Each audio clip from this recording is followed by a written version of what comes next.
A woman stands alone at a railway platform in West Texas, her wedding dress gray with dust. The man who sent for her never came. No money, no family, no way home. When a stranger offers her a choice between charity and partnership, she takes the harder road, because survival isn't about being saved. It's about refusing to disappear. If you want to see how two people rebuild everything from nothing, stay with me until the end.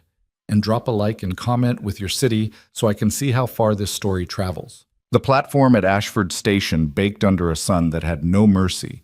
It was the kind of heat that made the air shimmer, that turned breathing into labor, that reduced the world to a single brutal fact. This land wanted you gone. Eliza Ward sat on a wooden bench that had been worn smooth by years of waiting bodies. Her dress, once ivory, bought with borrowed money in St. Louis, was the color of disappointment now. Dust clung to the lace at her wrists. Her carpetbag sat beside her, everything she owned compressed into a space smaller than a coffin. She'd been waiting for 3 days. The station master had stopped looking at her on the second day. Pity was expensive in a place like this, and he'd already spent what little he had. The morning train had come and gone. The afternoon train wouldn't arrive for another 2 days. She had $4 left and nowhere to spend them. That mattered. The platform was empty except for her and the heat. Even the birds had the sense to find shade. Then she heard boots on gravel. Eliza didn't look up at first. Men had passed before, some curious, some leering, all moving on when they realized she had nothing worth taking. But these footsteps slowed, then stopped. "You've been here a while." It wasn't a question. Eliza lifted her eyes. The man stood about 10 feet away, hat pulled low against the sun. He was tall and lean in the way of someone who'd forgotten what a full meal looked like. Maybe 40, maybe older. Hard to tell when a face had been carved down to essentials by wind and work. His shirt was faded blue, patched at the elbows. Dust covered his boots like a second skin. 3 days, Eliza said. He nodded slowly, like he'd suspected as much. Waiting on someone? I was. The past tense hung between them. He glanced at her dress, at the carpetbag, at the way her hands were folded too carefully in her lap. Mail order bride? Eliza's jaw tightened. That's not your concern. No, he agreed. But you're still sitting here, so I'm guessing he didn't show. She could have lied. Could have said he was delayed, that there'd been a misunderstanding, that everything was fine. But lies required energy, and she was so tired of spending what little she had left on dignity. He changed his mind, she said flatly. Sent a telegram to the station 2 days ago. Said he'd made other arrangements. Other arrangements? As if she were a shipment of lumber that could be canceled without consequence. The man was quiet for a moment. Then he said, You got people back east? No. Money for a ticket? Not enough. He exhaled through his nose, not quite a sigh, more like the sound of someone calculating odds he already knew were bad. He looked out across the empty stretch of land beyond the platform, where the scrub grass grew in defeated clumps and the horizon dissolved into haze. Name's Caleb Hayes, he said finally. Got a ranch about 8 miles north of here. It's not much. Been a hard year. But I could use help with the house, cooking, mending, that sort of thing. I can pay a little. Not a lot, but enough to get you back east eventually if that's what you want. Eliza studied him. His face was unreadable, worn smooth like the bench she sat on. This wasn't kindness, or if it was the careful kind, offered with one hand while the other stayed near the pocket. Why? She asked. Why what? Why would you offer that to a stranger? Caleb looked at her then, really looked, and something shifted behind his eyes. Not warmth exactly, more like recognition. Because I know what it's like to be stuck, he said quietly. And because leaving someone on this platform in August is the same as killing them, just slower. It was the bluntest act of decency Eliza had ever witnessed. No poetry, no pretense, just arithmetic. She stood, picking up her carpetbag. I don't need charity. Good, Caleb said. Because I'm not offering it. I need help, and you need a roof. That's a trade, not a favor. Eliza looked at the empty platform behind her, at the shimmering heat, at the next 2 days of waiting for a train that would take her to a city where she knew no one and had nothing. All right, she said. Caleb nodded once, then turned and started walking toward a wagon hitched near the edge of the station. Eliza followed, her bag growing heavier with each step. The dress that was supposed to mean something now just dead weight. The wagon was as worn as everything else. Slats sun-bleached, one wheel wrapped in mismatched rope. A single horse stood in the traces, head low, too hot to care about much. Caleb took her bag and set it in the back without ceremony. Then he climbed up onto the seat and waited. Eliza hesitated. This was the moment where trust became decision, where desperation turned into direction. She thought about the man who'd left her here, about the months she'd spent writing letters to someone she'd never met, about the way hope could betray you more thoroughly than cruelty ever could. Then she climbed up beside Caleb, and he clicked his tongue at the horse. They rode in silence for the first mile. The land around them was flat and merciless. Pale dirt, scattered mesquite, the kind of emptiness that made you understand why people went mad out here. The sun pressed down like a hand. "How long you been ranching?" Eliza asked finally, more to fill the silence than because she cared. 15 years, Caleb said. Bought the land with my wife in 72. Built the house ourselves. Eliza caught the past tense. She's gone? 2 years now. His voice was flat, factual. Fever. Took her in 4 days. I'm sorry. Everyone is. There was no bitterness in it, just exhaustion. Doesn't change anything. Eliza understood that. Condolences were just another kind of currency people spent when they didn't know what else to do. You got anyone? Caleb asked. My mother died when I was 12, Eliza said, raised by an aunt who made it clear I was a burden. She passed 3 years ago. I worked as a seamstress in St. Louis until the factory closed. After that, she shrugged. The marriage advertisement seemed like the only door left. And now you're here. And now I'm here. They fell quiet again. The wagon rattled over uneven ground, the horse plodding forward with the resignation of something that had stopped expecting better. After another mile, Caleb said, House is rough. I haven't kept it up the way I should. Probably mice. Definitely dust. I can handle dust. Meals are whatever I can pull together. Usually beans, sometimes meat if I get lucky. Haven't had bread in months. I can bake? Caleb glanced at her sideways, something almost like surprise crossing his face. You know how? I know how to do a lot of things, Eliza said evenly. Just because I ended up on that platform doesn't mean I'm useless. For the first time, something that might have been a smile tugged at the corner of Caleb's mouth. It was gone before it fully formed, but it had been there. Didn't think you were useless, he said. Just didn't expect someone in a wedding dress to know her way around a kitchen. The dress is a mistake, Eliza said. The skills aren't. Caleb nodded, and the conversation ended there. The ranch appeared on the horizon about 20 minutes later, a low collection of buildings that seemed to crouch against the land rather than rise from it. The house was small, single-story, wood-grayed by weather. A barn stood off to one side, sagging in the middle. Fences ran in uneven lines toward a dry creek bed that looked like it hadn't seen water in years. Caleb pulled the wagon up in front of the house and climbed down. He grabbed Eliza's bag and set it on the porch without looking at her. I'll show you the kitchen, he said. Eliza followed him inside, and the smell hit her first. Stale air, old smoke, something sour she couldn't name. The front room was dim, curtains drawn against the heat. A table sat in the center, scarred and uneven. 2 chairs. No decoration. No sign that anyone had cared about this space in a long time. The kitchen was worse. Dishes piled in a basin, grease filmed across the stove, flour spilled and hardened on the counter. A pot sat on the floor, crusted with something that might have been stew once. Eliza set her bag down and looked around slowly. This wasn't neglect born of laziness. This was what grief looked like when it turned into architecture. I know it's bad, Caleb said from the doorway. His voice was tight, defensive. Eliza turned to face him. It's not bad, she said carefully. It's just been a while. 2 years, Caleb said. Then it's been waiting for someone to care again. She looked back at the kitchen. I can work with this. Caleb was silent for a long moment. Then he said, Your room's through there. Used to be storage. I cleared it out last night. Bed's clean. Eliza nodded.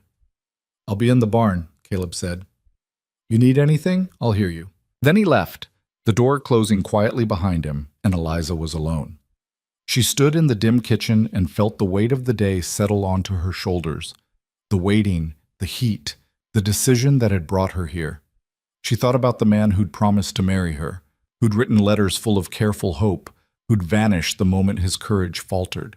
Then she rolled up her sleeves and started washing dishes. By the time the sun began its slow descent, Eliza had made a dent. The dishes were clean, the stove scrubbed, the floor swept. She'd found flour and lard and salt in the pantry, enough to make biscuits if she was careful. The smell of baking bread began to fill the house, pushing back against the stale air. Caleb came in near dusk. He stopped in the doorway of the kitchen, staring at the clean counter, the pot of beans simmering on the stove, the plate of biscuits cooling on the table. "You didn't have to do all this," he said quietly. "You said you needed help with the house," Eliza replied. "This is help." Caleb nodded slowly. He moved to the table and sat down, hands resting flat on the wood. Eliza brought the beans over, ladled them into 2 bowls, set the biscuits between them. They ate in silence. The food was simple, nothing special, but it was warm, and it was there. Caleb ate like a man who'd forgotten what that felt like. When they finished, he pushed his bowl away and said, "Thank you." Eliza met his eyes. "You gave me a roof. I gave you a meal. We're even." "Still," Caleb said. "Thank you." Eliza nodded, and something unspoken passed between them. An agreement, maybe, or just an acknowledgement that they were both trying to survive the same brutal world in their own broken ways. That night, Eliza lay in the small room Caleb had cleared for her. The bed was narrow, the mattress thin, but it was hers. Through the thin walls, she could hear Caleb moving in the other room. Slow, deliberate steps, the creak of a chair, the sound of a man trying to fill space he'd been avoiding for too long. She thought about the train she hadn't taken, about the life she'd imagined in letters that meant nothing now. She thought about how close she'd come to disappearing entirely, swallowed by heat and indifference. And she thought about the man who'd pulled her back from that edge, not with grand gestures or false promises, but with the blunt truth that she had something to offer and he needed it. It wasn't love. It wasn't even friendship, but it was solid ground, and that was more than she'd had in a long time. The next morning, Eliza woke before dawn. Habit, maybe, or the fact that the bed was unfamiliar. She dressed quietly and stepped into the kitchen. Caleb was already gone. She could see him through the window out near the barn, moving between the shadows. She put coffee on to boil and started assessing what supplies were left. The pantry was sparse, flour running low, a few cans of beans, a sack of cornmeal that had seen better days. No sugar, no butter. Enough to survive. Not enough to live. By the time Caleb came back in, the sun was cresting the horizon and the coffee was ready. He poured himself a cup without speaking, drank it standing by the window. "I need to go into town today," he said finally. "Pick up feed. Maybe some other supplies if there's money left." "I could make a list," Eliza offered. "Things for the kitchen." Caleb glanced at her. "You know what this place can afford." "I know what poverty looks like," Eliza said evenly. "I'll keep it reasonable." Caleb studied her for a moment, then nodded. "All right, write it down." Eliza found a scrap of paper and a pencil. She kept the list short. Salt, lard, a little sugar if possible. Necessities, not wishes.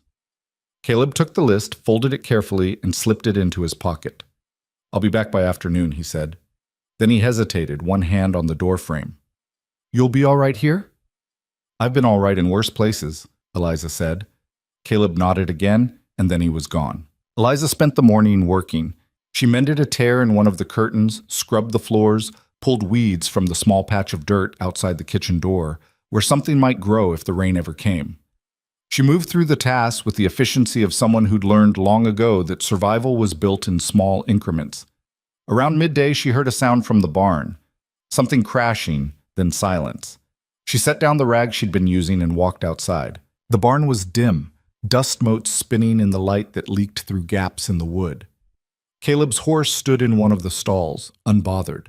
Near the back, a stack of crates had toppled, spilling old tools across the floor. Eliza righted the crates, stacking them more carefully this time. As she worked, she noticed something else. A workbench shoved against the far wall, covered in a tarp. She lifted one corner and saw tools underneath, a saw, a hammer, chisels, all coated in dust but still good. Someone had built things here once. Someone had cared enough to keep the tools organized, ready. She lowered the tarp and left the barn. Caleb returned in the late afternoon, the wagon bed loaded with sacks of feed and a small crate of supplies. He unloaded in silence, and Eliza helped without being asked. When they brought the last sack into the house, Caleb set the crate on the kitchen table. "Got what you asked for," he said, "and a little extra." Eliza opened the crate. Salt, lard, sugar, and a small bag of dried apples. She looked up at him. "You didn't have to do that." "I know," Caleb said. "But you made bread yesterday.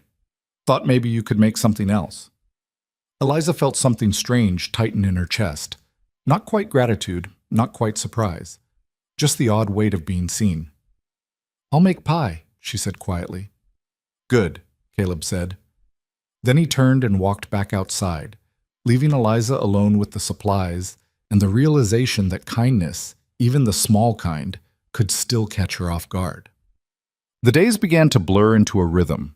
Eliza woke early, made coffee, cooked whatever meals the pantry allowed.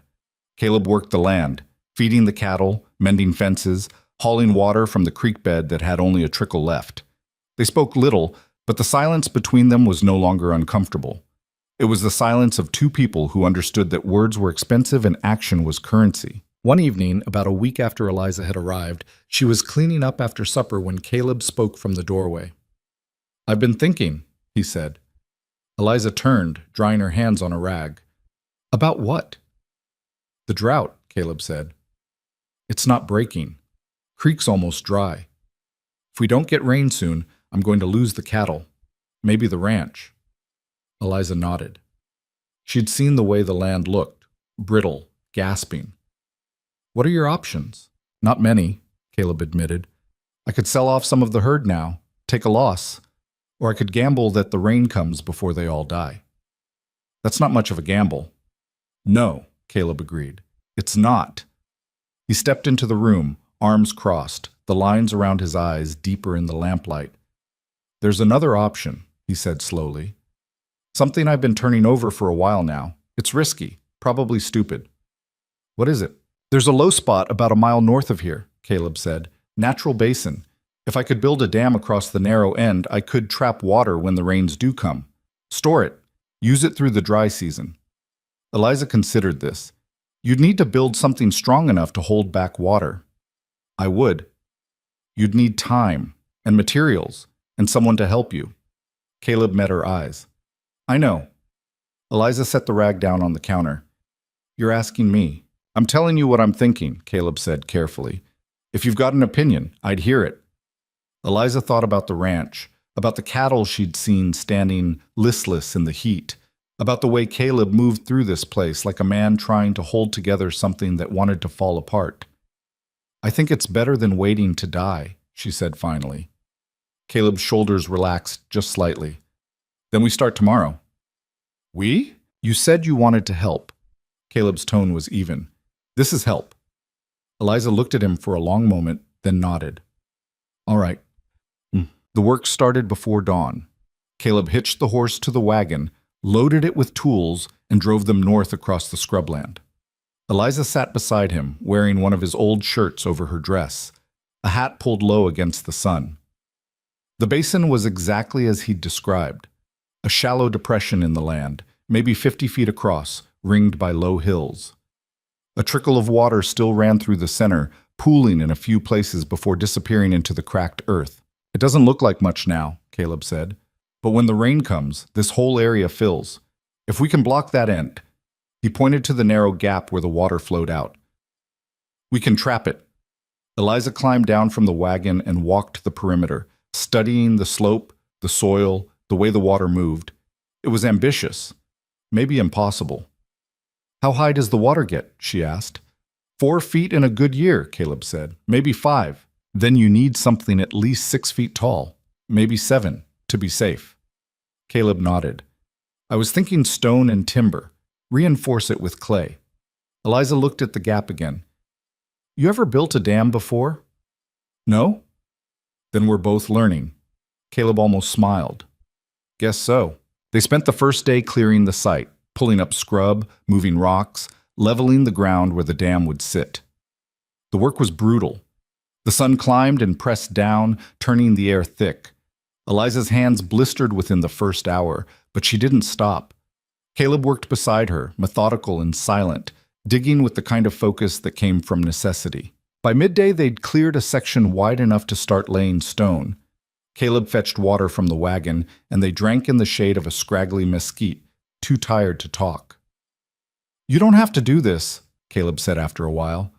Eliza looked at him, sweat streaking her face, her arms aching. "You already said that." "I mean it." "So do I." Eliza took another drink, then stood. "Let's keep going." They worked until dusk, hauling stone, packing clay, shaping the foundation. By the time they loaded the wagon and started back, Eliza's whole body felt like it had been wrung out and left to dry. That night, she barely made it through supper before collapsing into bed. But the next morning, she got up and did it again. The dam rose slowly, stone by stone, day by day. Caleb taught Eliza how to fit the rocks together, how to pack the gaps with clay, how to test the structure for weak points. She learned fast, her hands growing tougher, her movements more sure. They didn't talk much while they worked. But in the evenings, back at the house, the silence began to crack. One night, as they sat on the porch after supper, Caleb said, "You ever think about going back east?" Eliza looked out at the darkening land. "Sometimes. Not as much as I used to." "Why not?" "Because I don't have anything there," she said simply. "At least here, I have work. I have a roof. That's more than I had in St. Louis." Caleb was quiet for a moment. Then he said, "You're good at this. The work, I mean. Most people wouldn't last a week." "Most people have better options." "Maybe," Caleb said. "Or maybe you're tougher than most people." Eliza glanced at him, but his face was unreadable in the dim light. "You don't know me well enough to say that." "I know you've been hauling rocks in 100-degree heat for 2 weeks without complaining," Caleb said. "That tells me enough." Eliza didn't know what to say to that, so she said nothing. After a while, Caleb spoke again. "My wife used to sit out here," he said quietly.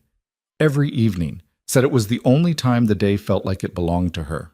Eliza heard the weight in his voice, the way the words came slow and careful. "You miss her." "Every day," Caleb said. "But it's different now. At first it felt like drowning. Now it just feels like—" He trailed off, searching. "Like carrying something heavy. You get used to the weight, but it doesn't get lighter." Eliza understood that. "My mother used to say grief was just love with nowhere to go." Caleb looked at her then, really looked, and something in his expression shifted. "She sounds smart." She was. They sat in silence after that, the night settling around them, and for the first time since Eliza had arrived, the house didn't feel quite so empty. 3 weeks into the project, the dam was waist-high and solid. Caleb stood back one afternoon, hands on his hips, studying their work. "It's going to hold," he said. Eliza wiped sweat from her forehead. "You sound surprised." "I am," Caleb admitted. "I didn't think we'd get this far." "Then why start?" Caleb looked at her. "Because doing nothing felt worse." Eliza nodded. She understood that too. They were packing up the tools when Eliza heard hoofbeats. She turned and saw 3 riders approaching from the south, moving fast. Caleb's posture changed immediately, shoulders tight, jaw set. "Get behind the wagon," he said quietly. "Why?" "Just do it." Eliza moved behind the wagon, watching as the riders pulled up. They were well-dressed, too clean for ranch work. The man in the center was older, maybe 50, with a thick gray beard and eyes that measured everything. "Hayes," the man said, his voice smooth and cold. "Victor," Caleb replied flatly. "Victor Hale." Eliza had heard the name in town. A land baron who owned half the county and wanted the other half. "Building something?" Victor asked, nodding toward the dam. "That's right." "Mind telling me what?" "A dam," Caleb said, "to store water." Victor's smile didn't reach his eyes. "That's ambitious. Expensive, too, I'd imagine." "I'm managing." "I'm sure you are." Victor leaned forward in his saddle. "Thing is, Caleb, that water you're planning to trap, it flows through my land downstream. You dam it up here. You're stealing from me." The water's not yours, Caleb said evenly. Everything downstream is mine, Victor said. And if you think I'm going to let you choke off my supply, you're more foolish than I thought. Caleb's hands curled into fists. I'm not stealing anything. I'm surviving. Then survive somewhere else. Victor straightened. You've got 1 week to tear that down? If you don't, I will. He turned his horse and rode off, the other 2 men following. Eliza stepped out from behind the wagon. Who was that? Trouble, Caleb said quietly. He stared at the dam for a long time, and Eliza saw something flicker across his face. Doubt, maybe, or just exhaustion. We're not stopping, she said. Caleb looked at her. You heard him. I heard him, Eliza said. And I'm telling you, we're not stopping. Caleb studied her, then nodded slowly. All right.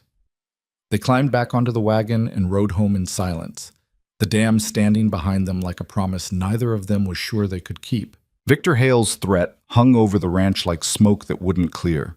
Caleb didn't speak much on the ride back. His jaw working in that way Eliza had come to recognize meant he was chewing on something he couldn't spit out. When they reached the house, he unhitched the horse without a word and disappeared into the barn.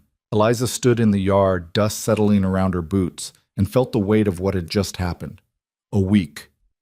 They had a week before Victor made good on his promise, and the dam was barely half finished. She went inside and started supper, her hands moving through the familiar motions while her mind worked the problem. The beans went into the pot. The cornbread batter came together. But underneath it all was the question neither of them had said aloud yet. What were they actually fighting for? Caleb came in after dark. He sat at the table and ate without tasting, his eyes fixed on something only he could see. We could tear it down, Eliza said finally. Caleb's fork stopped halfway to his mouth. What? The dam. We could tear it down. Give Victor what he wants. And then what? Caleb set the fork down carefully. Wait for the drought to kill everything? Sell off the herd at a loss and walk away? You'd still have the land. Land's worthless without water. Caleb pushed his plate away. Victor knows that. He's been buying up every struggling ranch in the county for the past 5 years, waiting for people to break so he can swoop in and take what's left for pennies. And you think building this dam will stop him? I think it's the only chance I have.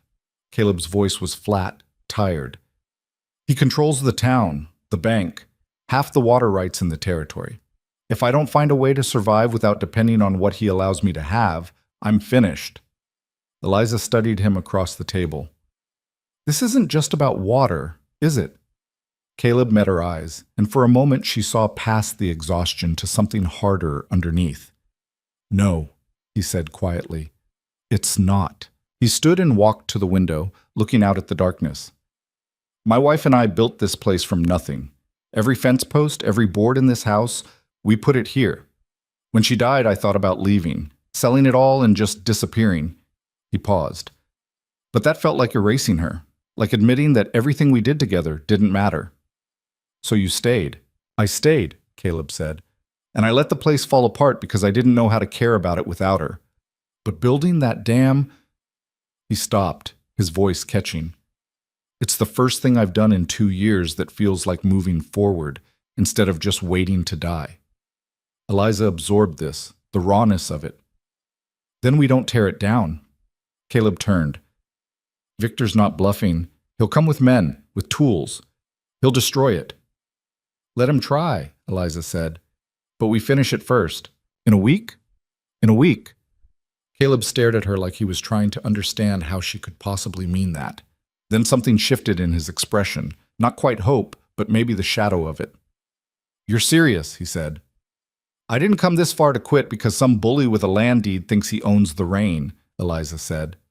Did you? A slow smile pulled at the corner of Caleb's mouth, the first real one she'd seen from him. No, he said. I didn't. Then we work faster.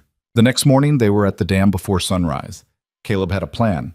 Finish the foundation, build up the sides another 3 feet, reinforce the whole structure with timber bracing. It was brutal, impossible work, made worse by the clock ticking in both their heads. They moved like machines. Caleb hauled stone from a dry creek bed 2 miles north, while Eliza mixed clay and fitted the rocks into place. Her shoulders screamed. Her hands bled through the calluses she'd built up, but she didn't stop. By midday, the sun was a physical presence, pressing down on them like something with weight and intention. Eliza's vision started to blur at the edges, black spots swimming in the heat shimmer. "Drink," Caleb said, shoving a canteen at her. Eliza drank, the water warm and metallic, and went back to work. "You need to rest," Caleb said. "So do you." "I'm used to this." "Then I'm getting used to it." Caleb looked like he wanted to argue, but he just shook his head and went back to hauling stone. They worked until the light failed, then loaded the wagon by moonlight and drove home in silence.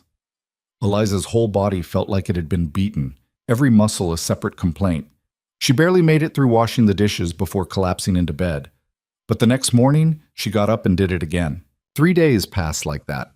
Work, sleep, work. The dam climbed higher. The structure started to look like something that might actually hold water. But it wasn't enough. They were still 2 feet short of where they needed to be, and they'd burned through half their deadline. On the 4th morning, Eliza was mixing clay when she heard a wagon approaching.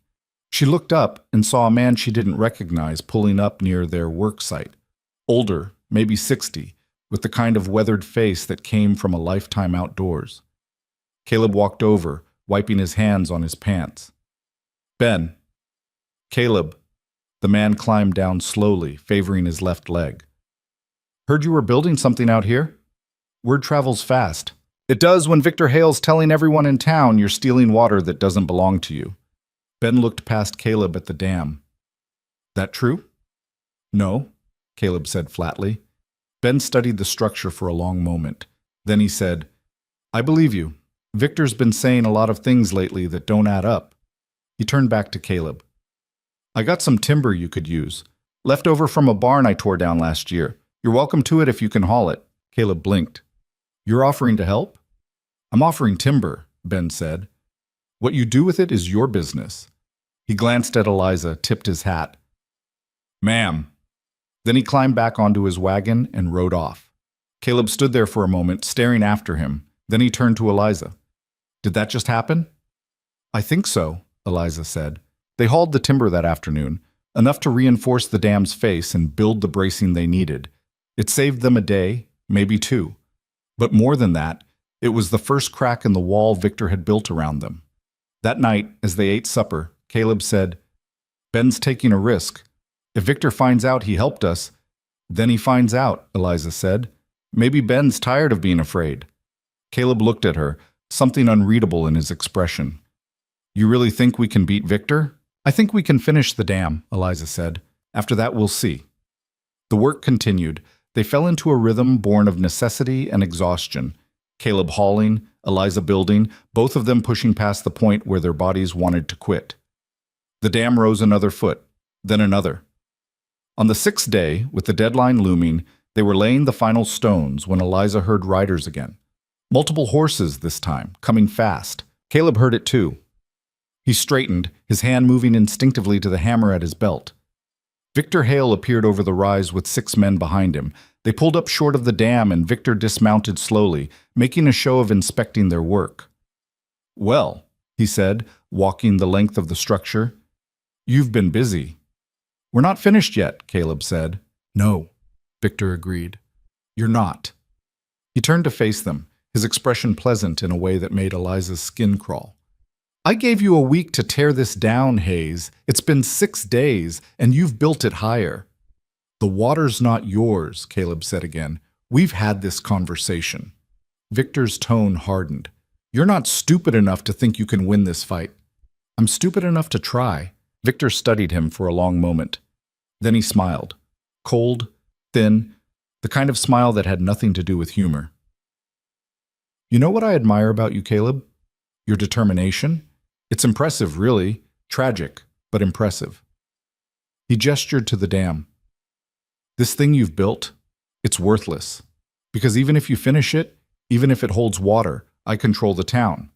The bank, the suppliers. I can make it so no one will sell you feed, no one will buy your cattle, no one will so much as nod at you on the street. Then I'll survive without them," Caleb said. "Will you?" Victor stepped closer. "You're already hanging by a thread. How long do you think you'll last when the whole county turns against you?" "As long as it takes." Victor's smile faded. "You're a fool," he said quietly, "and you're dragging this woman down with you." He glanced at Eliza. "You should leave while you still can, miss. This ranch is dying and Hayes is too stubborn to admit it." Eliza met his gaze without flinching. "I'm not going anywhere." "Your choice," Victor said. He turned back to his horse, then stopped. "One more thing, Hayes. I've been talking to some people in town. Seems there's some concern about the legality of this dam. Water rights are a complicated business. I'd hate to see the sheriff have to get involved." "The sheriff works for you," Caleb said. "He works for the law," Victor replied smoothly. "And the law says you can't obstruct a waterway without proper permits. Do you have permits, Caleb?" Caleb said nothing. "I didn't think so." Victor mounted his horse. "You've got until tomorrow at sundown. After that, I'm filing a complaint, and the sheriff will tear down this dam himself. Save us all a lot of trouble if you just do it now." He rode off, his men following, and the silence they left behind felt heavier than the heat. Eliza watched them disappear over the ridge. "Can he do that? Use the sheriff?" "He can do whatever he wants," Caleb said bitterly. "He owns enough people that the law bends whichever way suits him." "Then we finish it tonight." Caleb turned to her. "Eliza." "We finish it tonight," she repeated, "before he can stop us. Even if we do, it won't matter. He'll find another way to tear it down." "Maybe," Eliza said, "but at least we'll have tried."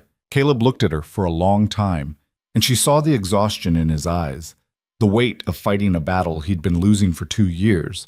But underneath that there was something else, something that hadn't been there when she first met him on that train platform. "All right," he said quietly, "let's finish it." They worked through the night. Caleb rigged lamps on the wagon, casting harsh shadows across the dam. They laid stone by lamplight, packed clay with hands that had stopped feeling pain hours ago, braced the structure with the last of Ben's timber. Eliza lost track of time. There was only the work: lift, place, pack, repeat. Her muscles moved on instinct. Her mind went somewhere else, somewhere beyond exhaustion, where thought became action without the need for decision. Caleb worked beside her, relentless, his face gaunt in the lamplight. Once, he stumbled, catching himself on the wagon. Eliza grabbed his arm. "You need to rest," she said. "So do you."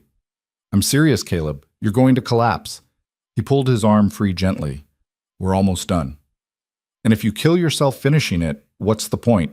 Caleb met her eyes, and something passed between them, an understanding that had nothing to do with words. "The point is, it gets finished," he said quietly. "Whatever happens after, at least we did this." Eliza wanted to argue, but she understood. This wasn't about the dam anymore. It was about refusing to be erased. They went back to work. Dawn came slowly, the sky lightening in shades of gray and gold. By the time the sun cleared the horizon, the dam was finished, 7 feet tall, solid, reinforced with timber and packed clay. It wasn't beautiful, it wasn't perfect, but it was done. Caleb stood back, swaying slightly, and looked at what they'd built. His eyes were red-rimmed, his face gray with exhaustion and dust. "We did it," he said, his voice barely above a whisper. Eliza nodded, too tired to speak. They loaded the tools onto the wagon and climbed up. The ride back was quiet, both of them too drained to talk. When they reached the house, Caleb unhitched the horse, and Eliza stumbled inside, peeling off her dust-caked clothes and collapsing onto the bed still wearing her undergarments. She slept through the day and into the evening, a black, dreamless sleep that felt like falling. When she woke, the house was dark. She sat up slowly, her body one massive ache. Through the window, she could see lamplight in the kitchen. She dressed and walked out to find Caleb sitting at the table, staring at a cup of coffee that had gone cold. He looked up when she entered. "How long was I out?" Eliza asked. "About 12 hours. Caleb's voice was rough. "I checked on you a few times. You didn't move." Eliza sat down across from him. "Did you sleep?" "Some." She doubted that. "What happens now?" Caleb turned the cup slowly in his hands. "I don't know. Victor's not going to let this go. He'll come, probably with the sheriff, and they'll tear it down. Then we stop them." "How?" Caleb looked at her, and the defeat in his eyes was worse than any exhaustion. "It's me against the whole town. I can't win that fight." "You're not alone," Eliza said. "Ben gave me timber," Caleb said. That's one man. Victor has dozens. Then we find more. Caleb shook his head. You don't understand how this works. People are scared of Victor. They won't stand up to him. Not for me. Have you asked them to? What? Have you asked anyone for help? Eliza leaned forward. Or have you just assumed they'd say no? Caleb didn't answer. You've been carrying this alone for so long, you've forgotten what it's like to let someone else shoulder the weight, Eliza said. But you brought me here. You let me help with the dam. Maybe it's time to stop assuming you have to do everything yourself. Caleb stared at her, something working behind his eyes. Then he stood abruptly. I need to go into town. Now? It's almost midnight. I need to talk to people before Victor poisons the well completely. He grabbed his hat. You should stay here. Like hell I should. Caleb paused at the door. Eliza, if you're going to ask for help, you're going to need someone to back up your story, she said. I was there. I helped build it. That means something. Caleb looked like he wanted to argue, but he just nodded. Get your coat. They rode into town under a sky thick with stars. Ashford was quiet at this hour, most of the buildings dark. But Caleb guided the wagon to a house on the edge of town and knocked on the door. Ben answered, holding a lamp, his eyes widening when he saw them. Caleb, what's wrong? I need your help, Caleb said. And I need to know who else in this town is tired of Victor Hale deciding what we can and can't do. Ben studied him for a long moment. Then he stepped aside. Come in. They sat in Ben's small kitchen while he put coffee on. His wife appeared in a nightgown, took one look at Caleb and Eliza's faces, and started pulling out bread and cheese without being asked. Victor came to see us yesterday, Caleb said. Threatened to use the sheriff to tear down the dam. Ben's jaw tightened. That sounds like him. I know I'm asking a lot, Caleb continued, but I'm out of options. If I'm going to stand up to him, I can't do it alone. What do you need? Witnesses, Caleb said. People willing to say that dam isn't hurting anyone. That Victor's claims about water rights are just an excuse to run me off my land. Ben was quiet for a moment. Then he said, You know what you're asking? Victor doesn't forget. If we go against him, he'll make sure we pay for it. I know. And you think people will risk that? I think some people might be tired of being afraid, Caleb said, echoing Eliza's words. Ben looked at his wife. She nodded slowly. All right, Ben said. I'll ask around, but I can't promise anything. That's all I'm asking for, Caleb said. They left Ben's house and made 2 more stops. A farmer named Jack, who'd lost half his herd to the drought, and a widow named Ruth, who ran the general store. Both listened. Both said they'd think about it. By the time they headed back to the ranch, it was past 2 in the morning. Eliza sat beside Caleb on the wagon, watching him in the darkness. You did good tonight, she said quietly. Caleb didn't respond right away. Then he said, I've spent 2 years trying to make myself invisible, trying not to need anyone, not to ask for anything. I thought that was strength. And now? Now I think maybe I was just scared. Eliza understood that more than he knew. Being scared and doing it anyway, that's the real strength. Caleb glanced at her. When did you get so wise? I'm not wise, Eliza said. I'm just tired of letting fear make my decisions. They rode in silence after that, but it was a different kind of silence, less heavy, more settled. The next day passed slowly. Caleb tried to work around the ranch, but Eliza could see him watching the road, waiting for Victor or the sheriff, or both. She kept herself busy in the kitchen, baking bread they didn't need just to have something to do with her hands. Near dusk, riders appeared on the horizon. Caleb stepped out onto the porch, and Eliza joined him. But it wasn't Victor.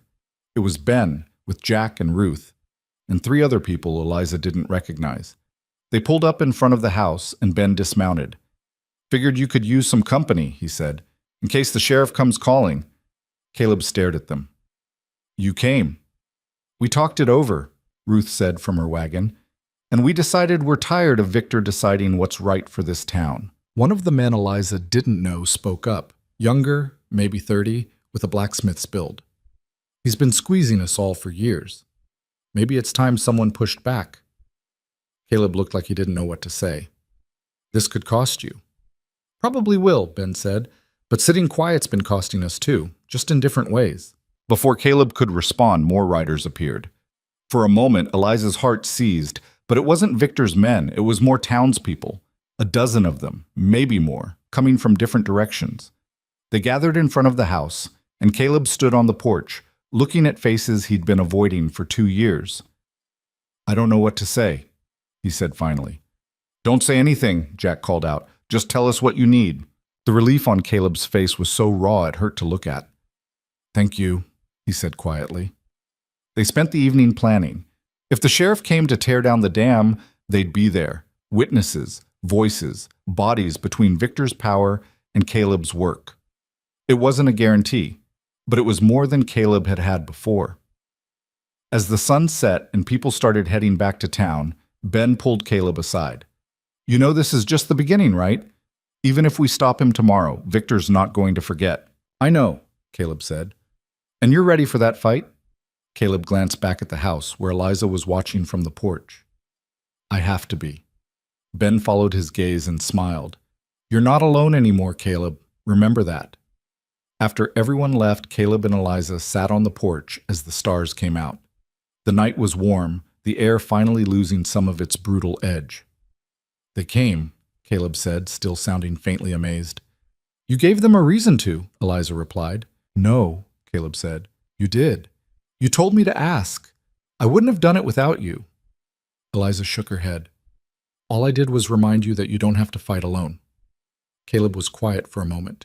Then he said, "When you showed up on that platform, I thought I was doing you a favor, giving you a way out. Maybe you were, but you ended up saving me instead." Eliza looked at him, at the way exhaustion and hope had carved new lines into his face. "We saved each other," she said. "That's how it works." Caleb held her gaze, and something passed between them, something that had been building since the first stone they'd laid together, the first meal they'd shared in silence, the first moment they'd stopped being strangers and started being partners. "Whatever happens tomorrow," Caleb said quietly, "I'm glad you stayed." "So am I," Eliza said. They sat there as the darkness deepened, two people who'd been broken by different kinds of loss, now bound together by the simple, stubborn refusal to let the world grind them down. And for the first time in a long time, the silence between them felt like hope. Morning came too fast. Eliza woke to the sound of Caleb moving through the house, his footsteps deliberate and heavy. She dressed quickly and found him in the kitchen, standing at the window with a cup of coffee he wasn't drinking. "You sleep at all?" she asked. "Some." He didn't turn around. "Ben's coming by at first light, wants to ride out to the dam with us. Make sure it's still standing." "You think Victor would have torn it down in the night?" "I think Victor does whatever serves him." Caleb finally looked at her. "You don't have to come today. If things get ugly—" "I'm coming," Eliza said flatly. Caleb studied her for a moment, then nodded. "Make coffee. It's going to be a long day." By the time Ben arrived, the sun was barely clearing the horizon, the light thin and pale. He brought Jack with him, the young blacksmith from last night, and a man Eliza recognized from the general store. "Figured we'd check on your handiwork before the show starts," Ben said, climbing down from his wagon. They rode out together, the 4 men and Eliza packed into 2 wagons. The land rolled past, scrub and dust and the endless flat, nothing that stretched to every horizon. Nobody spoke much. The silence had weight to it, the kind that came before something broke. When they reached the basin, Caleb pulled up short. The dam was still standing, but someone had been there. Fresh boot prints circled the structure, dozens of them, overlapping and chaotic. Tools lay scattered near the base, a shovel and pickaxe that hadn't been there before. Ben climbed down and walked the perimeter slowly. "Looks like they started," he said, then stopped. Caleb crouched near one of the boot prints, his jaw tight. "Victor sent men to tear it down." "Why'd they quit?" Jack asked. "Buses." "Because they realized it'd take more than 2 men with hand tools to knock down something built that solid," the store clerk said. He walked up to the dam and slapped a hand against the stone. "This thing's built to last." Caleb straightened, looking at what he and Eliza had created. The dam stood 7 feet tall, its face solid and unyielding, timber bracing locked into clay-packed stone. It wasn't pretty, but it was real. "They'll come back," Caleb said, "with more men, more tools." "Then we'll be here," Ben said simply. They spent the morning reinforcing what they could, adding clay to spots where the night visitors had chipped away at the base, securing loose stones, checking the timber braces. By midday, the sun was hammering down and they were out of water. "We should head back," Ben said. "Get supplies, round up anyone else who's willing to stand with us." They were loading the wagons when Eliza saw dust on the southern horizon. Riders, a lot of them. "Caleb," she said quietly. He turned, saw what she was seeing, and his whole body went still. "Get in the wagon." "Caleb, now, Eliza." But it was too late. The riders were already closing in, at least 20 of them, moving fast. Victor Hale rode at the front, the sheriff beside him, a thick man with a star pinned to his vest and a face that suggested he'd stopped caring about right and wrong a long time ago. They pulled up in a loose circle around the dam, blocking any exit. Victor dismounted slowly, making a show of inspecting the structure again. "Well, Hayes," he said, "you've finished it. I'm almost impressed." Caleb stepped forward, putting himself between Victor and the dam. "You're trespassing." Victor laughed, a short, ugly sound. "I'm trespassing? That's rich."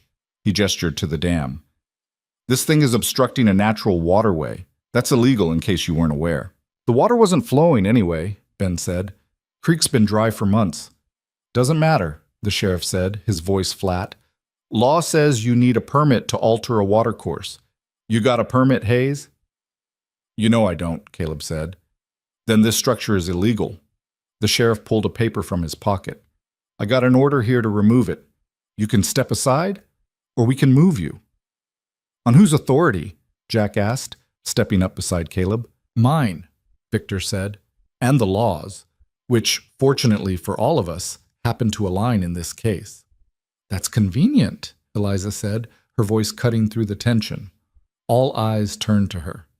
"You control the sheriff, you control the permits, you control who gets water and who doesn't. Must be nice, having that much power." Victor's smile was thin and cold. "Careful, miss. You're new here. You don't understand how things work." "I understand perfectly," Eliza said. "You're a bully with a badge in his pocket. And you're terrified that if Caleb succeeds, other people might get the idea they don't need your permission to survive." Victor's expression darkened. "You've got a sharp tongue. Shame it's attached to someone so foolish." He turned back to Caleb. "Last chance, Hayes. Step aside or get removed." "No." The word hung in the air like a gunshot. Victor's jaw tightened. "Sheriff?" The sheriff sighed like this was all a tedious inconvenience and gestured to his men. "Tear it down." 6 men dismounted and started toward the dam with sledgehammers and crowbars. Caleb moved to block them, but Ben grabbed his arm. "Wait," Ben said quietly. "Look." More riders were appearing on the horizon, from the north this time, coming from town. Within minutes, another 24 people had arrived, pulling their wagons up in a line between Victor's men and the dam. Ruth was there, and the blacksmith's wife, and the farmer who'd lost his cattle. People Eliza had never seen before, people who'd heard somehow that this was the day to choose, climbed down from their wagons and stood shoulder to shoulder. Victor stared at them, his expression shifting from irritation to something harder. "What is this?" "This is us telling you we're done," Ruth said. Her voice was steady, no hesitation. "You've been squeezing this town for years, Victor, taking what you want, deciding who gets to make it and who doesn't. Well, Caleb's dam isn't hurting anyone, and we're not letting you tear it down." "You don't have a say in this," Victor snapped. "Actually, we do," Ben said. "See, the law you're citing, it applies to navigable waterways, but this creek's been dry for 6 months. Nothing's navigating it, which means your order is based on a law that doesn't apply." The sheriff's face reddened. "That's for a judge to decide." "Fine," Jack said. "Then take it to a judge, but until you do, nobody's touching that dam." Victor looked at the crowd, at the line of people standing between him and what he wanted, and Eliza saw something flicker across his face. Surprise, maybe, or the beginning of doubt. He'd built his power on fear and isolation, on people being too scared or too alone to push back. But now they weren't alone anymore. "You're making a mistake," Victor said, his voice low and dangerous. "All of you." "Maybe," Caleb said, but it's our mistake to make." Victor stared at him for a long moment, his hands curling into fists. Then he turned to the sheriff. "Arrest him. Obstruction of justice." The sheriff hesitated, looking at the crowd. Victor, I don't think... I said arrest him. The sheriff took a step forward, and suddenly everyone moved at once. The townspeople surging forward, Victor's men reaching for weapons they weren't quite willing to draw. For a second, the whole thing balanced on the edge of violence. Then a voice cut through the chaos. Stop! Everyone turned. A man in a dark suit was riding toward them from the west, alone, his horse kicking up dust.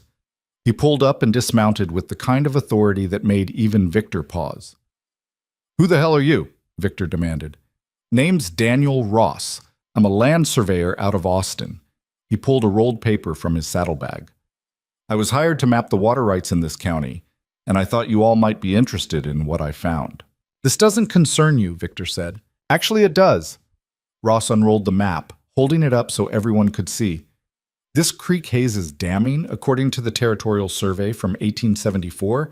It's classified as an intermittent tributary with no primary water rights assigned. That means it's open water. Anyone can use it, long as they don't interfere with downstream primary rights. He looked at Victor. And since you don't hold primary rights to anything downstream, those belong to the Miller Ranch, which sold out to the territory 5 years ago. Hayes isn't interfering with anything. Victor's face went pale, then red. That survey's 30 years old. Still legally binding, Ross said. I checked with the territorial office before I rode out here. Hayes has every right to build that dam. You, on the other hand, have no legal standing to stop him. The silence that followed was absolute. Victor stared at Ross like he was trying to will him out of existence. Then he turned to the sheriff. Is this true? The sheriff looked at the map, at Ross, at the crowd of people watching him. I'd need to verify. It's true, Ross said. I've got the documentation in my saddlebag if you want to see it. Victor's jaw worked, his hand shaking with barely contained rage. For years, he'd controlled everything through careful manipulation of law and fear. But now the law had turned against him, and fear wasn't enough. This isn't over, Victor said, his voice tight. I think it is, Caleb said quietly. Victor looked at him, and something passed between them. An understanding that the balance had shifted, that the power Victor had held for so long was cracking. He mounted his horse without another word, and his men followed. The sheriff lingered for a moment, looking uncomfortable. I'll need to file a report, he said. You do that, Ben said. The sheriff rode off, leaving the townspeople and Ross standing around the dam in the afternoon heat. For a moment, nobody spoke. Then someone started clapping, slow, deliberate. Others joined in, and soon the whole crowd was applauding, not for any grand victory, but for the simple fact that they'd stood together and refused to break. Caleb stood in the center of it all, looking dazed. Eliza walked over to him. You all right? She asked. I don't know, Caleb said honestly. I was sure we'd lose. We didn't. No. He looked at her, something raw and unguarded in his eyes. We didn't. Ross approached, rolling up his map. You're Hayes? I am. You've got guts, I'll give you that. Ross glanced at the dam. Building this without knowing whether you had legal standing, that's either brave or stupid. Probably both, Caleb admitted. Ross smiled. Well, for what it's worth, you built it in the right place. When the rains come, this basin will fill. You'll have water through the dry season, maybe longer.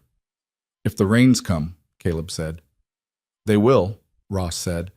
Might not be this year, might not be next, but they always come eventually. He tipped his hat. Good luck to you. He mounted his horse and rode off, leaving Caleb and Eliza standing beside the dam they'd built with bleeding hands and stubbornness. The crowd began to disperse, people heading back to town in groups of 2 and 3, their voices rising in relieved conversation.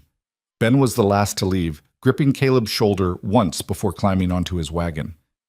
You did good, Caleb, he said. Real good.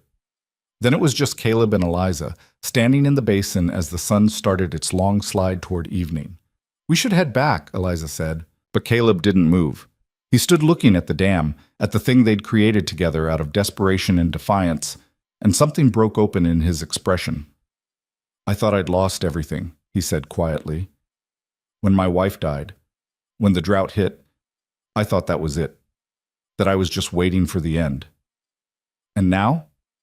Now I don't know what I'm doing. He turned to her. But I know I'm not doing it alone anymore. Eliza felt something shift in her chest. Not the sharp pain of the past few weeks, but something deeper, quieter. "No," she said.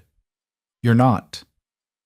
They stood there for a moment longer, two people who'd been strangers a month ago, now bound by something neither of them quite knew how to name. Then they climbed into the wagon and headed home. The house felt different when they got back, like the walls had exhaled. Eliza made supper while Caleb tended the animals, and when they sat down to eat, the silence between them was comfortable in a way it hadn't been before. "What do you think Victor will do now?" Eliza asked. Caleb chewed slowly, considering. "I don't know. He's not the type to let go of a grudge, but he's also smart enough to know when he's lost a fight." "You think he'll leave you alone?" "I think he'll look for another way to come at me." Caleb set his fork down. "But right now, I don't care. Right now, the dam's standing and we're still here." Eliza nodded. That was enough. Later, as she was washing dishes, Caleb appeared in the doorway. "I've been thinking," he said. "About what?" "About why you're still here." Eliza turned, drying her hands. "What do you mean? When I picked you up at that station, I thought you'd stay a few weeks, earn enough for a train ticket, and leave. But you're still here. Even after everything with Victor, after nearly getting arrested, after working yourself half to death on that dam, you're still here." Eliza met his eyes. "Where else would I go?" "Back east. Somewhere that isn't dying of drought. Somewhere that doesn't have men like Victor Hale trying to crush anyone who stands up." "You think I should leave?" "No," Caleb said quickly. "I'm asking why you haven't." Eliza was quiet for a moment, trying to find words for something she hadn't fully named yet. "Because, for the first time in a long time, I'm not just surviving," she said finally. "I'm building something, and I'm not ready to walk away from that." Caleb absorbed this, something complicated crossing his face. "What if the rain never comes? What if we finish that dam and it just sits there empty? Then we'll figure out something else." Eliza stepped closer. "You asked me once if I was afraid. The answer is yes. I'm terrified. But I'm more afraid of spending the rest of my life wondering what would have happened if I'd stayed." Caleb held her gaze, and the air between them felt charged, heavy with things neither of them was quite ready to say. "I'm glad you stayed," he said quietly. "So am I." The moment stretched, neither of them moving, and Eliza felt her heart hammering against her ribs.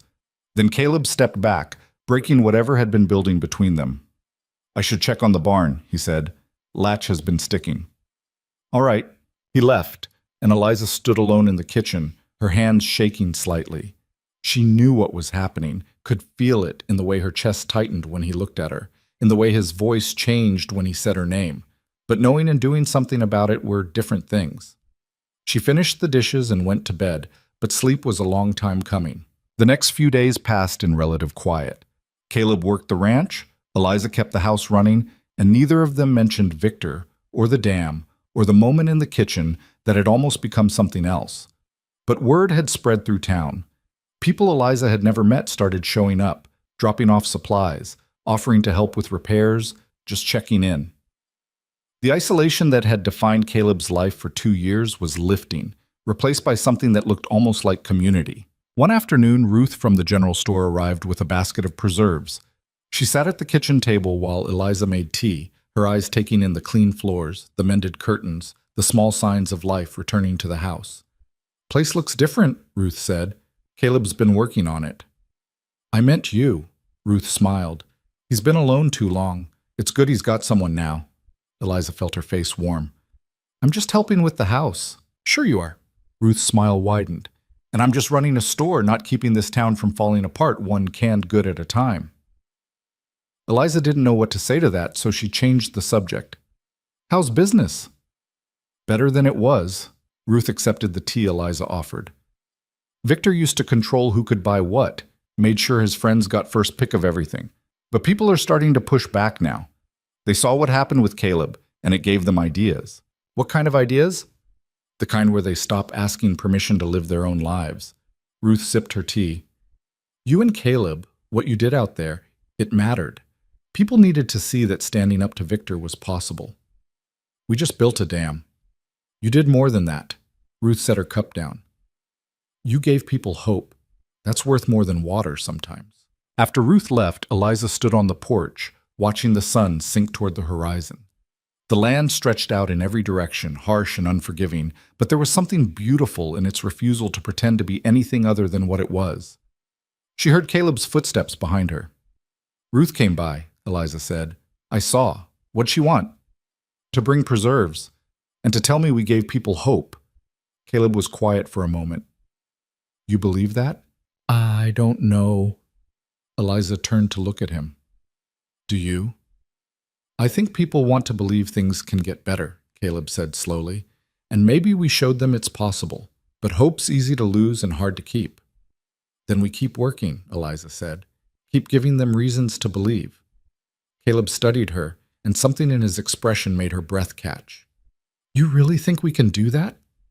I think we don't have a choice. He nodded, and they stood there together as the light faded, two people who'd been broken in different ways, now trying to build something that would last. That night, Eliza couldn't sleep.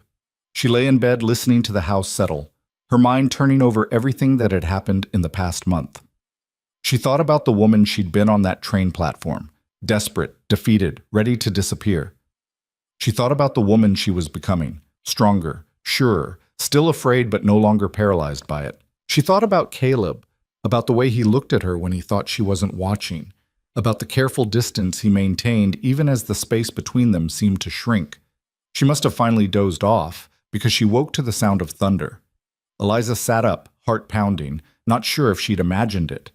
Then it came again, a low rumble that shook the walls. She scrambled out of bed and ran to the window. The sky was black, clouds boiling overhead, lit from within by flashes of lightning. And then she heard it, the sound she'd been waiting for without realizing it. Rain.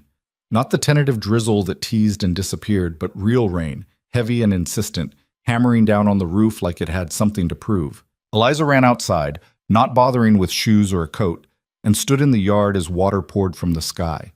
It soaked through her nightgown in seconds, cold and shocking and absolutely perfect. Caleb burst out of the house, his hair plastered to his head, his face split in a grin she'd never seen before. He grabbed her shoulders.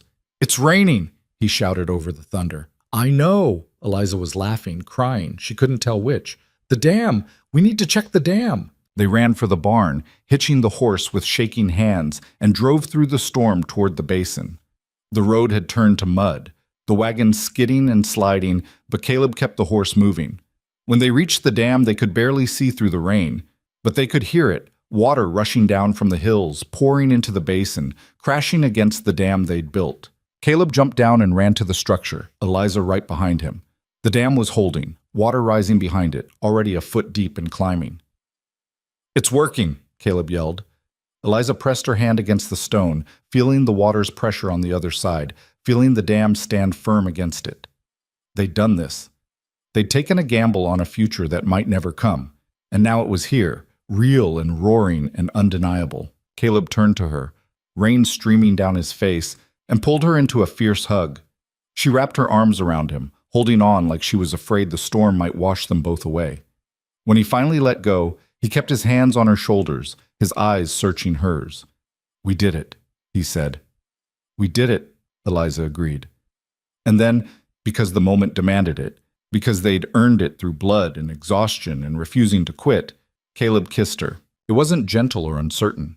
It was the kiss of two people who'd been circling each other for weeks, fighting the current, finally giving in. Eliza kissed him back, her hands fisting in his wet shirt, rain pouring over them both.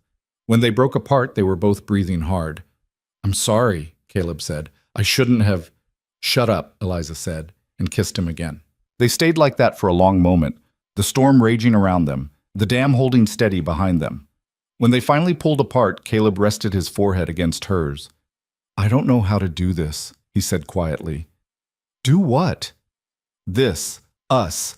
I've been alone so long, I don't know how to let someone in.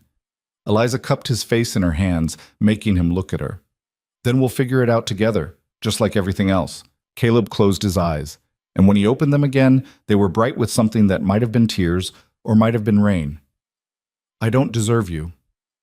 Good thing I'm not asking what you deserve. Eliza smiled. I'm asking what you want.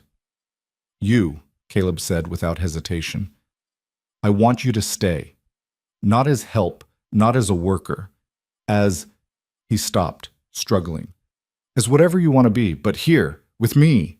Then that's what I'll be, Eliza said. They stood there as the rain, holding each other while the basin filled behind them. And for the first time since she'd been left on that train platform, Eliza felt like she'd arrived somewhere that mattered. The storm lasted through the night and into the next day. When it finally cleared, the basin was half full, water stretching across what had been cracked earth. The dam stood solid, doing exactly what it was meant to do. Word spread fast. By the afternoon, half the town had ridden out to see it, people standing at the edge of the basin, staring at the water like it was a miracle. Never thought I'd see it, Ben said, standing beside Caleb. You pulled it off, Caleb. Against all odds, you actually pulled it off. Caleb looked at Eliza, standing a few feet away talking to Ruth, and smiled. We pulled it off, he corrected. That evening, back at the ranch, Caleb and Eliza sat on the porch, watching the sunset over land that finally looked like it might survive. The air smelled different, clean, alive, full of possibility. What happens now? Eliza asked. Now we keep going, Caleb said. Fix what's broken. Build what needs building. See what grows. Sounds like a lot of work. It is. Caleb took her hand. But I'm not afraid of work anymore. Not with you here. Eliza squeezed his hand, feeling the calluses they'd earned together. Neither am I. They sat in comfortable silence as darkness fell. Two people who'd been lost finding their way to something that looked like home. The rain changed everything, but not in the way Eliza had imagined. The basin filled over the next 3 days, water pooling behind the dam until it looked like a small lake carved into the landscape. Caleb's cattle drank from it, their ribs less visible, their movements less sluggish. The land didn't green overnight, drought didn't work that way, but there was a softening, a sense that the earth had stopped clenching quite so hard. What Eliza hadn't anticipated was how quickly hope could turn into expectation. People started showing up at the ranch. First it was neighbors asking if they could water their cattle at the basin. Caleb said yes without hesitation. Then it was families from town, wanting to see the dam, wanting to touch the water like it might rub off on them. Caleb let them come, patient with their questions, generous with what he had. But on the 5th day after the rain, a man Eliza didn't recognize rode up to the house while Caleb was out checking fences. He was young, maybe 25, with the kind of face that looked like it had never seen a hard day. Is Hayes here? He asked, not bothering to dismount. He's working, Eliza said from the porch. Can I help you? The man looked her up and down in a way that made her skin crawl. I heard he's got water, thought he might sell some. The water's not for sale. Everything's for sale if the price is right. The man grinned. Tell Hayes I'll pay fair, better than he'd get from anyone else. I'll tell him you stopped by, Eliza said evenly, but the answer will be the same. The man's grin faded. You his wife. That's not your concern. Just wondering if you got a say in how he runs things, or if you're just the help. He turned his horse. Tell him Marcus Pruitt came by. He'll want to hear what I'm offering. He rode off before Eliza could respond, leaving her standing on the porch with her hands clenched into fists. When Caleb came back that evening, she told him about the visitor. Caleb's expression darkened. Pruitt works for Victor. I figured. What do you want? To buy water. Eliza watched Caleb's face carefully.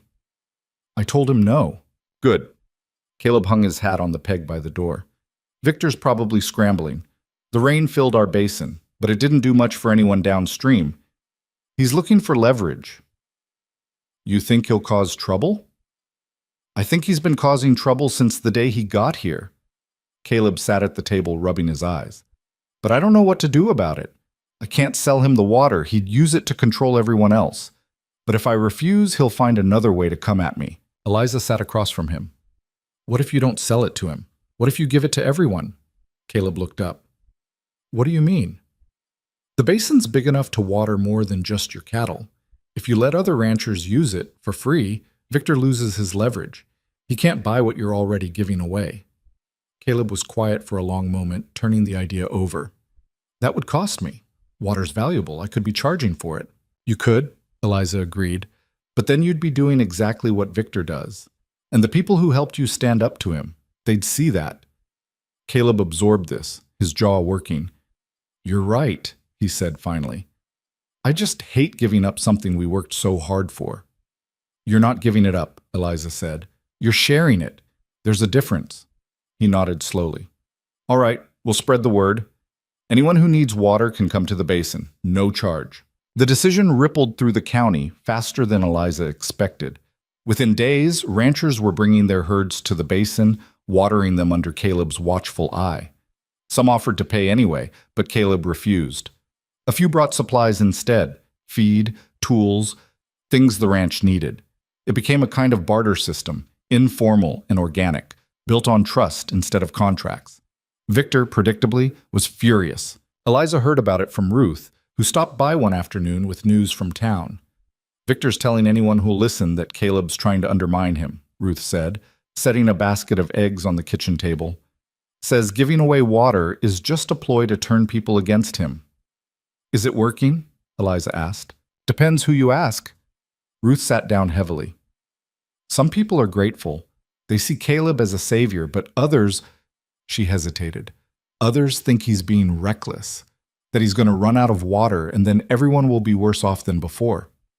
The basin's deep, Eliza said. Even in a dry year, it should last months. I know that. You know that. But fear doesn't listen to logic.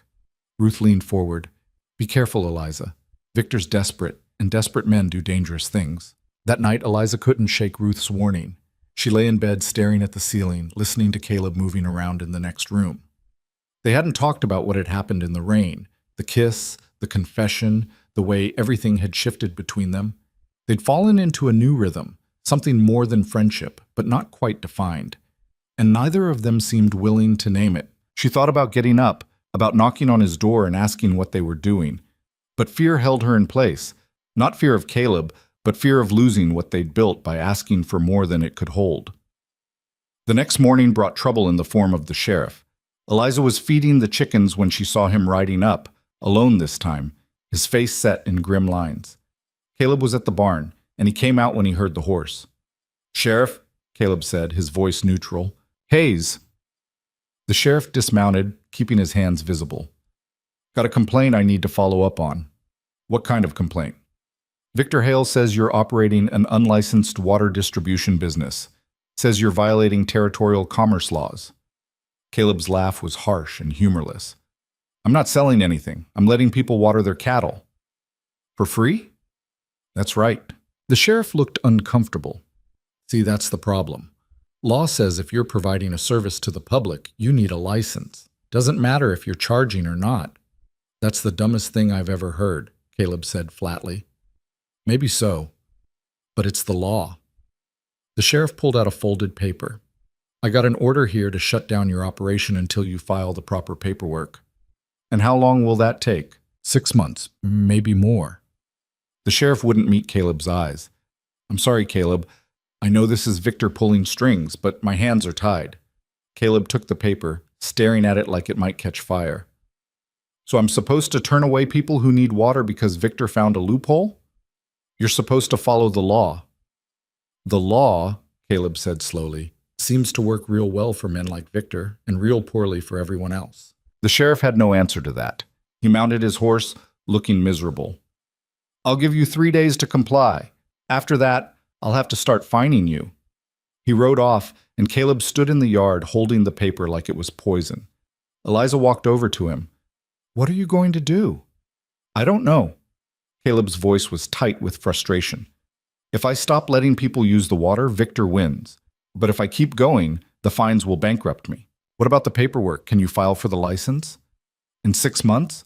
By then the drought could be back. People need water now, not half a year from now. He crumpled the paper in his fist. Victor's got me cornered, and he knows it.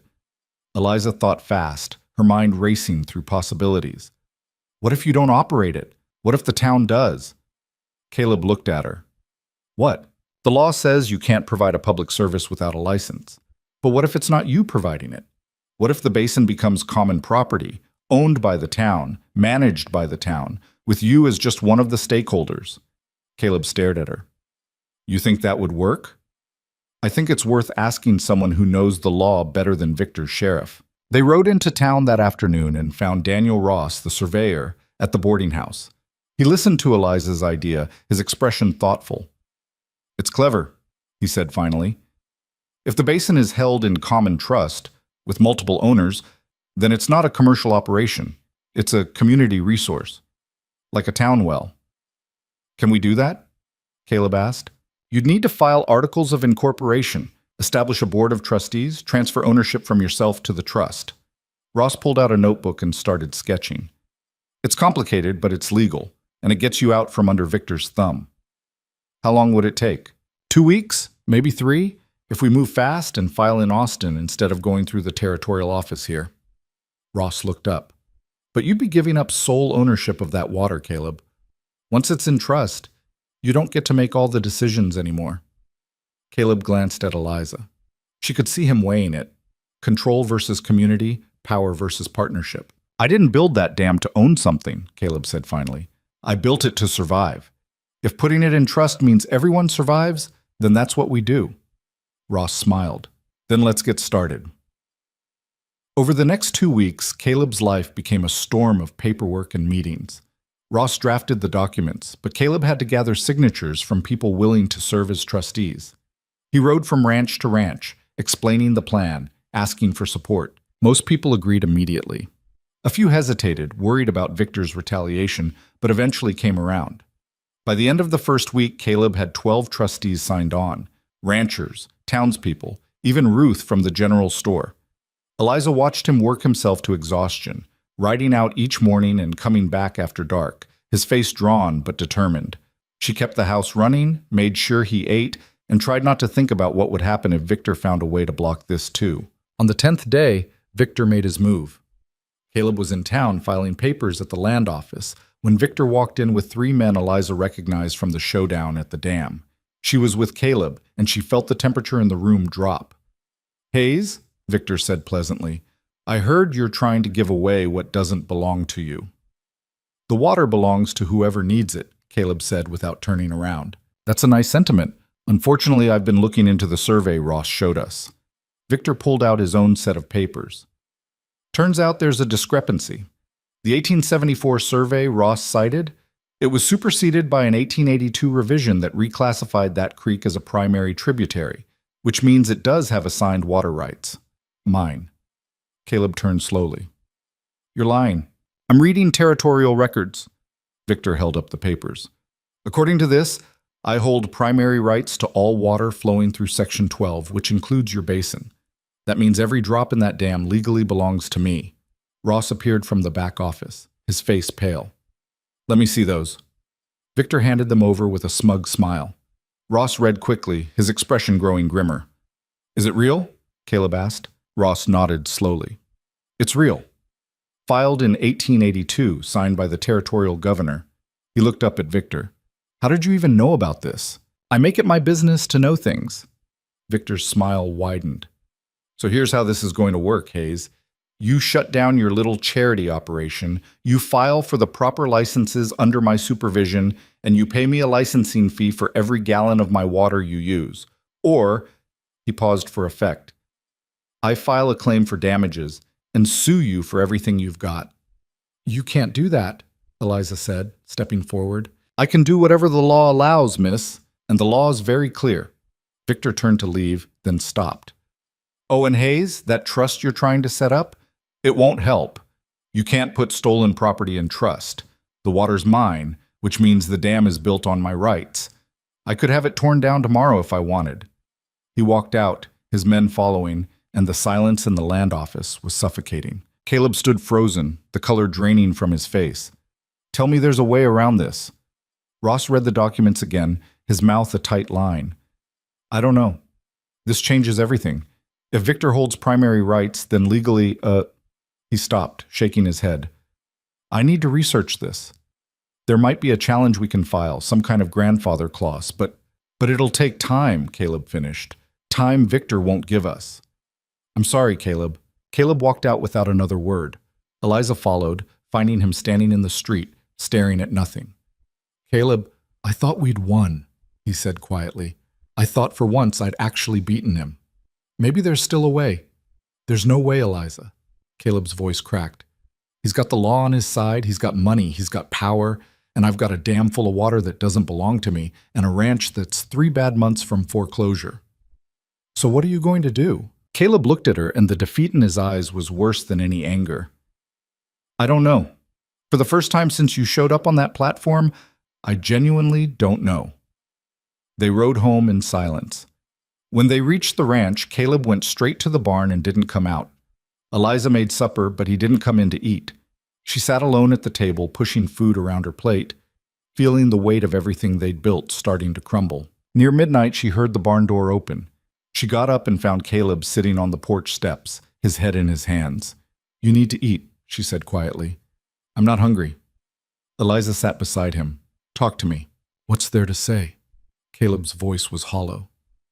I spent 2 years letting this place die because I didn't have the strength to save it. Then you showed up, and I thought maybe I could turn things around, build something that mattered, but I was kidding myself. Victor's always going to win because men like him always do. That's not true, isn't it?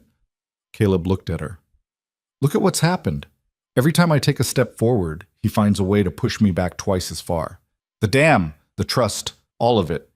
It was just buying time, and now time's up. So you're giving up? I'm being realistic. Eliza felt something snap inside her. Not anger exactly, but a refusal to accept what he was saying.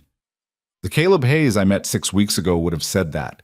He would have sat on this porch and convinced himself he deserved to lose. But the man who built that dam? Who stood up to Victor in front of the whole town? Who asked people to trust him when he barely trusted himself? She grabbed his arm, forcing him to look at her. That man doesn't quit. That man's a fool, Caleb said bitterly. Maybe. But he's my fool, and I'm not letting him disappear. Eliza's grip tightened. You told me once that doing nothing felt worse than failing. Do you still believe that? Caleb was quiet for a long time.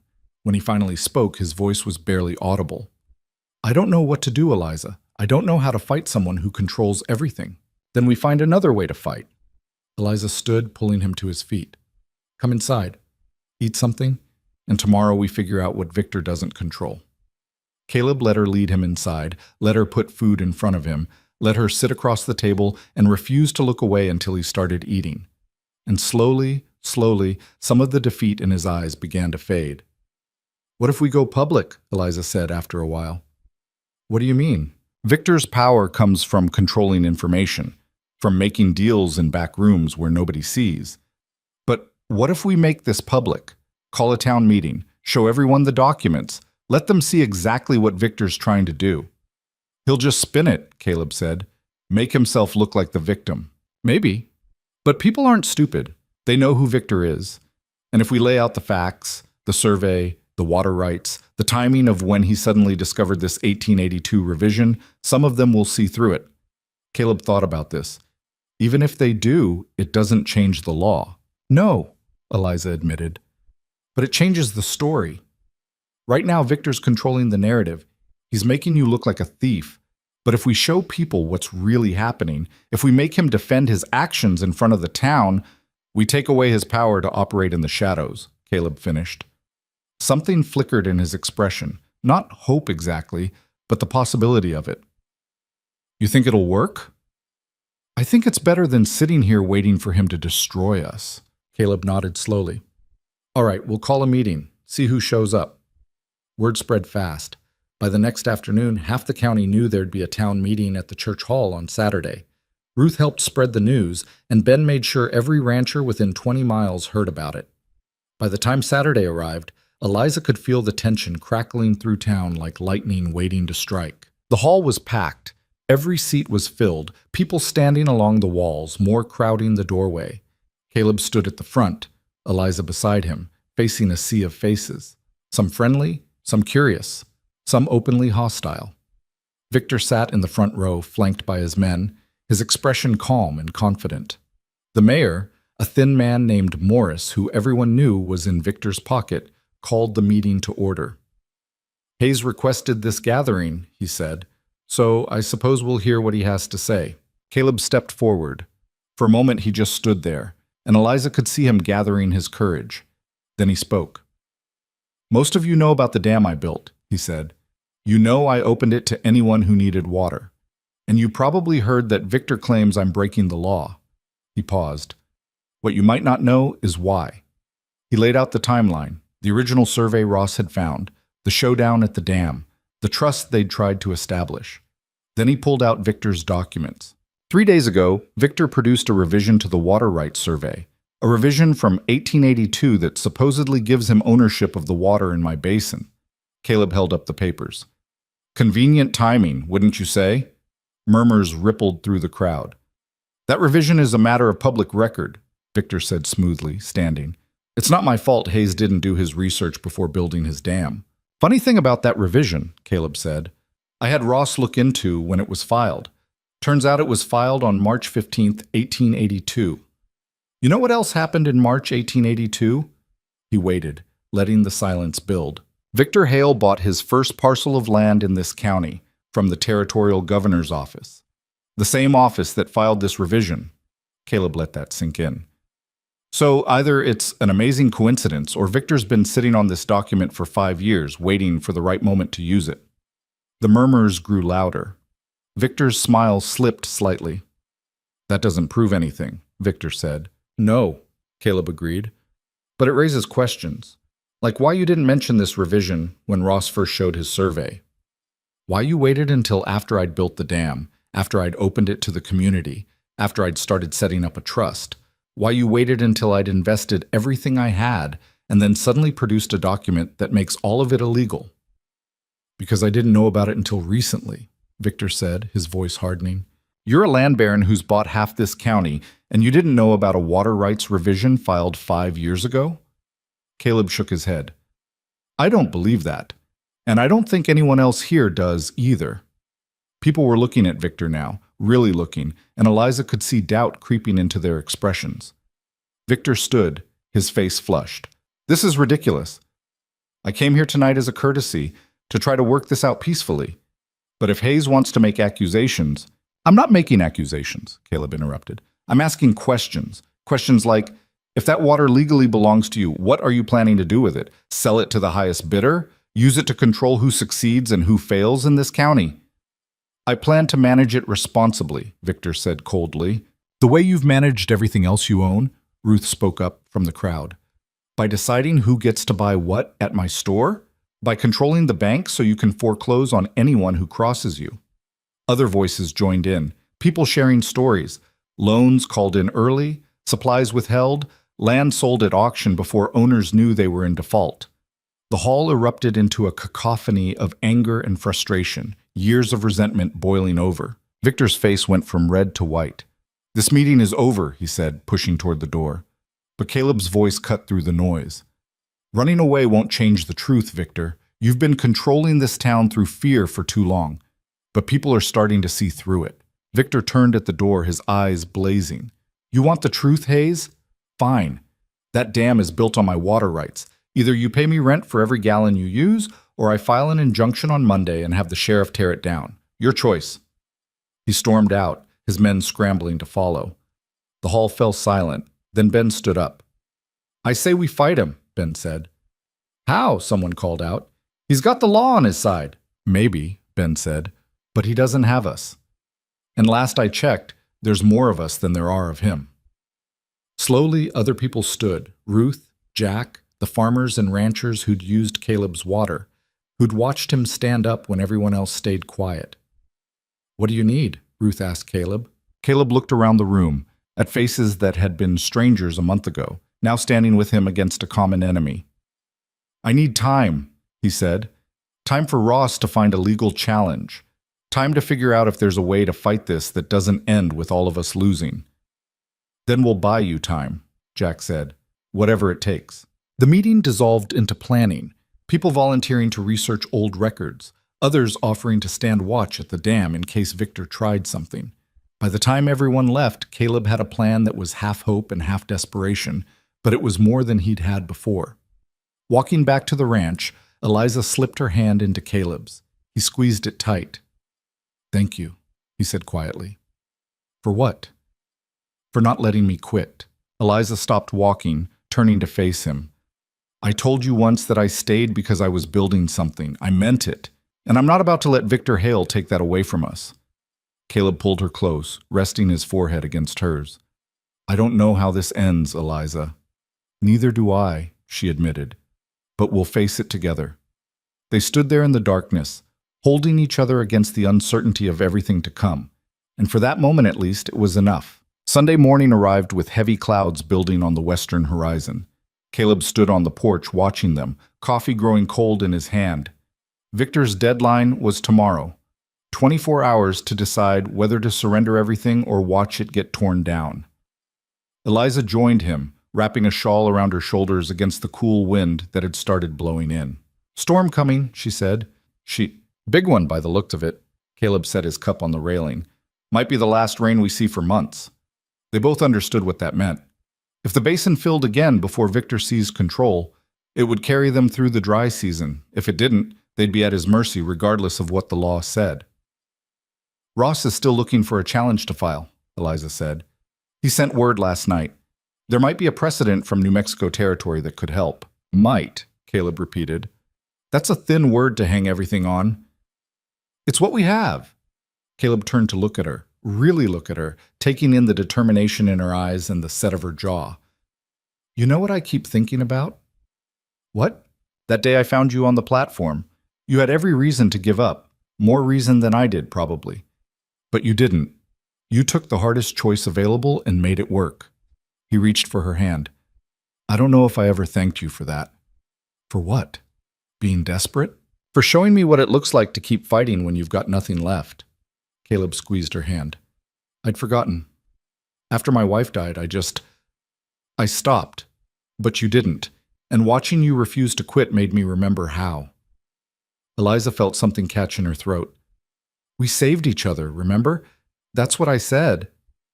I know, but I think you saved me first. Before Eliza could respond, they heard horses approaching. Multiple riders, coming fast. Caleb's hand moved instinctively to his hip, but he wasn't wearing a gun. It was Ben, with Ruth and Jack, and at least a dozen others. They pulled up in front of the house, their faces grim. Town's talking, Ben said without preamble. Victor's been making the rounds, telling people that anyone who helps you is breaking the law. Aiding and abetting theft, he's calling it. That's insane, Eliza said. Doesn't matter if it's insane, it's working. Ruth climbed down from her wagon. Half the people who stood with you last night are getting cold feet. They're scared Victor will come after them next. Can he do that? Caleb asked. Legally? Who cares about legally? Jack said bitterly. Victor doesn't need the law when he's got enough money to bury people in court costs until they break. Caleb felt the ground shifting under him again. So what are you saying? That we're on our own? No, Ben said firmly. We're saying it's worse than we thought, but we're still here. How many? Caleb asked quietly. Ben glanced at the others. Us. Maybe 5 or 6 more families who aren't scared off yet. Against Victor and everyone on his payroll. He paused. It's not good odds, Caleb. The wind picked up, gusting hard enough to rattle the porch boards. The storm was getting closer. I can't ask you to do this, Caleb said. If Victor's threatening legal action. You're not asking, Ruth interrupted. We're choosing. There's a difference. Ruth's right, Jack said. We're tired of Victor deciding what we're allowed to do. If this is where we make our stand, then this is where we make it. Caleb looked at their faces. Weathered, determined, scared, but refusing to show it. These weren't heroes or saints. They were just people who decided that fear was more expensive than courage. All right, he said. Then we prepare. If Victor comes tomorrow with the sheriff, we'll be ready. They spent the rest of Sunday fortifying the dam. Not with weapons, nobody wanted bloodshed, but with presence. They set up tents near the basin, built fires, established a rotating watch. It was a message. You'll have to go through us to tear this down. By evening, word had spread. A few more families showed up, then a few more. By nightfall, there were nearly 30 people camped around the dam, their firelight reflecting off the water. Caleb walked among them, talking quietly, thanking them, trying not to show how terrified he was that someone might get hurt because of his stubbornness. Eliza found him sitting alone near the water's edge after midnight. You should sleep, she said. Can't. Caleb tossed a stone into the basin, watching the ripples spread. Keep thinking about what happens tomorrow. We stand together, we don't let them tear it down. And if the sheriff arrests us all? If Victor brings enough men that we can't stop them without fighting? Caleb turned to her. I built this thing to save the ranch, but if people get hurt defending it, what's the point? Eliza sat beside him, their shoulders touching. The point is you gave people something to believe in, something worth protecting. That matters, Caleb, even if we lose. I don't want to lose you in the process. You won't. Eliza took his hand. Whatever happens tomorrow, we face it together. That's the promise. They sat in silence, watching the firelight dance across the water, both of them trying to hold on to the moment before everything changed. Dawn came gray and heavy, the storm clouds building into towers that blotted out the eastern sky. The camp stirred slowly, people emerging from tents, building up fires, brewing coffee. The mood was tense, everyone watching the southern horizon for dust that would signal Victor's arrival. He came at mid-morning with a small army, 20 men on horseback, the sheriff riding beside Victor, and behind them a wagon loaded with tools, sledgehammers, pickaxes, ropes, enough equipment to tear down a dam twice the size of Caleb's. The townspeople formed a line between the approaching riders and the basin, Caleb and Eliza at the center. Nobody spoke. They just stood there, arms linked, facing down the power that had controlled their lives for so long. Victor pulled up 10 feet away and dismounted slowly, surveying the crowd with cold eyes. Well, he said, this is touching. A whole community coming together to protect stolen property. It's not stolen, Caleb said, and you know it. What I know is that I hold legal water rights to this basin, and you've been illegally using what belongs to me. Victor gestured to the sheriff. Show them the injunction. The sheriff unfolded a document, his voice monotone as he read. By order of the territorial court, Caleb Hayes is hereby ordered to cease all water extraction from the basin, known as Hayes Basin, to dismantle any structures impeding natural water flow, and to remit all fees owed for unauthorized usage. How much? Someone called from the crowd. $1,200, the sheriff said, plus court costs. A gasp rippled through the gathering. $1,200 was more than most families made in a year. You know I don't have that, Caleb said. Then the dam comes down, Victor said simply. And the property will be auctioned to recover damages. I've already prepared a bid. Of course you have, Eliza said, her voice cutting. That's what this has been about from the start. You don't want the water, you want the land.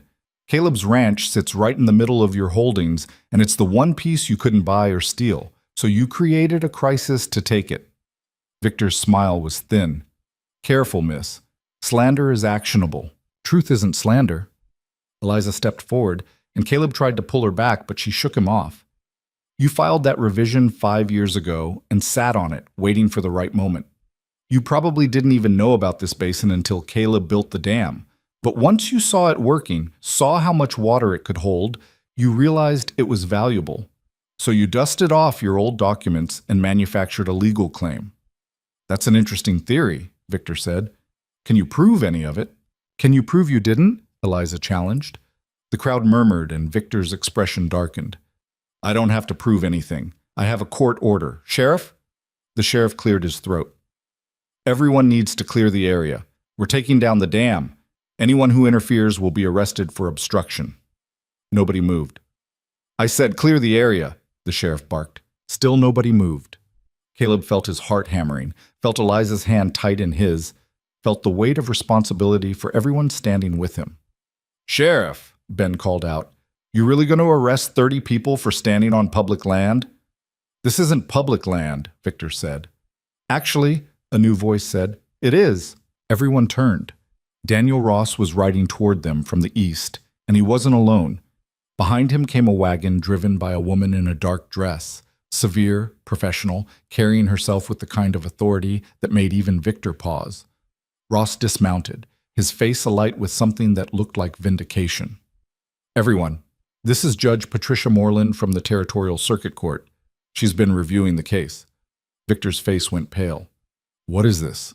Judge Moreland climbed down from the wagon, surveying the scene with sharp eyes. Mr. Hale, Sheriff, I understand you're here to enforce an injunction regarding water rights. That's correct, Your Honor, the sheriff said quickly. On what grounds? The 1882 revision that grants Mr. Hale primary rights to... I've reviewed that revision, Judge Moreland interrupted, along with the original survey and about a dozen other documents Mr. Ross brought to my attention. Do you want to know what I found? Victor said nothing. The 1882 revision you're citing was never ratified, Judge Moreland said. It was filed by a clerk in the territorial office, but it never went through the proper approval process. It was supposed to be reviewed by the Land Commission within 60 days of filing. That review never happened. That's a technicality, Victor said. It's the law, Judge Moreland corrected. An unratified revision has no legal standing, which means the original survey from 1874 is still the governing document. And according to that survey, this water is unassigned. She looked at Caleb. Mr. Hayes has as much right to it as anyone. The silence that followed was absolute. Then someone in the crowd started laughing, a sound of pure, relieved joy. Others joined in, and suddenly everyone was laughing, crying, embracing each other. Victor stood frozen, his face cycling through shock, rage, and finally resignation. There must be some mistake. The mistake was assuming nobody would check your work, Judge Moreland said coldly. You've been using an invalid document to bully people for years, Mr. Hale. That ends now. I have lawyers, and I have jurisdiction, Judge Moreland said. If you want to appeal, you're welcome to do so through proper channels. But as of this moment, that injunction is void, and any attempt to enforce it will result in contempt charges. She turned to the sheriff. I suggest you take your men and go home. The sheriff looked at Victor, who stood there trembling with fury. You heard the judge, the sheriff muttered, mounting his horse. His men followed, leaving Victor standing alone. This isn't over, Victor said, his voice shaking. Yes, Caleb said quietly. It is. Victor stared at him for a long moment, then climbed onto his horse and rode off without another word. The crowd erupted. People were cheering, crying, embracing. Ben grabbed Caleb in a crushing hug, and Ruth was hugging Eliza, and everyone was talking at once. Judge Moreland approached Caleb, her severe expression softening slightly. Mr. Ross showed me what you've been trying to build here. The trust, the community ownership. It's good work. Thank you, Your Honor, Caleb managed. I'll expedite the paperwork, she said. Within 2 weeks, that basin will be officially held in common trust, managed by your board of trustees. Victor won't be able to touch it. I don't know how to thank you. Thank Mr. Ross. He's the one who rode to Austin to find me. She glanced at the gathering storm. Now, if you'll excuse me, I'd like to get back to town before that hits. She climbed back into her wagon and left, Ross riding beside her. The celebration continued, but Caleb stepped away, walking to the water's edge. Eliza found him there, standing alone. You did it, she said. We did it, Caleb corrected. I couldn't have... His voice broke. I couldn't have done any of this without you. Eliza wrapped her arms around him from behind, resting her head against his back. I know. They stood like that while the storm rolled in, thunder rumbling across the basin, lightning forking through the clouds. The first drops of rain started falling, fat and heavy, and within minutes it was pouring. The crowd scattered to their tents, but Caleb and Eliza stayed where they were, getting soaked, watching the basin fill. The dam held firm, water rising behind it, spilling over the edges in controlled streams exactly as designed. It's working, Caleb said, wonder in his voice. It's working, Eliza agreed. He turned to face her, rain streaming down both their faces. Marry me. Eliza blinked. What? Marry me, Caleb repeated. Not because you need a roof or because I need help. Marry me because I can't imagine doing any of this without you, because you're the strongest, smartest, most stubborn person I've ever met, and I love you. Eliza stared at him, her heart pounding. You love me? I love you, Caleb said. I think I started falling for you the day you told me I didn't have to fight alone. I just didn't know how to say it until now. Eliza laughed, a sound halfway between joy and tears.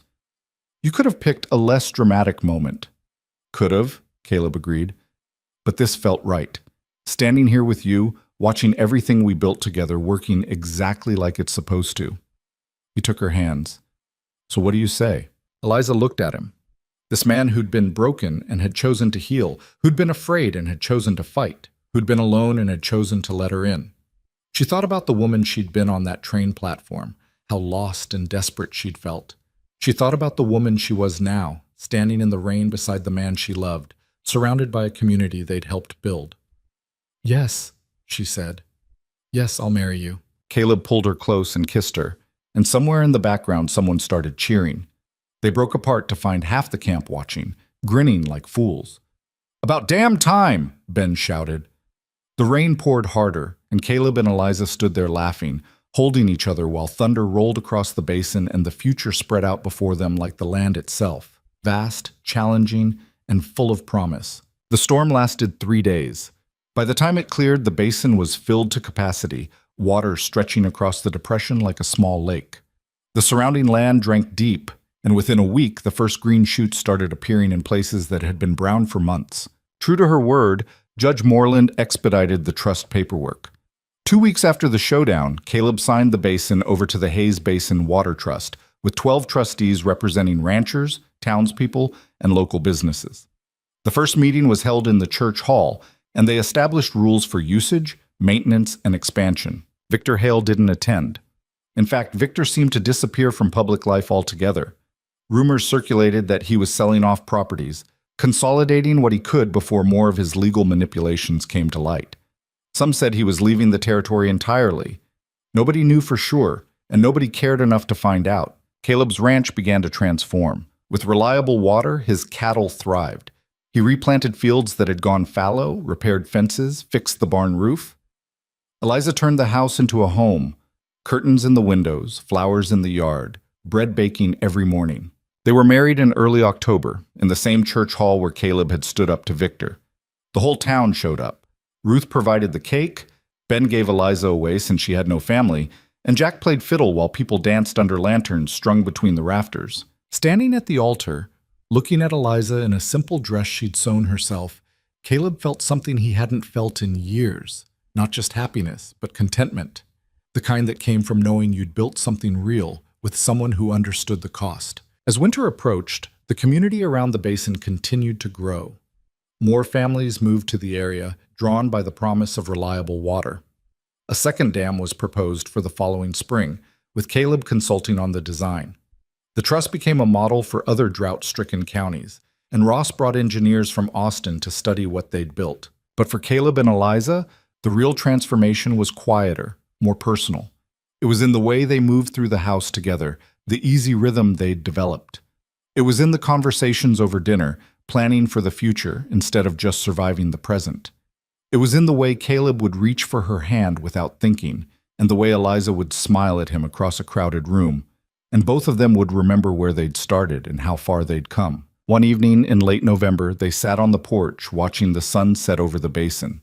The water reflected the orange and pink sky, and in the distance they could see cattle grazing on land that was finally recovering. "I've been thinking," Eliza said. "About what?" "About why this worked. The dam, the trust, all of it."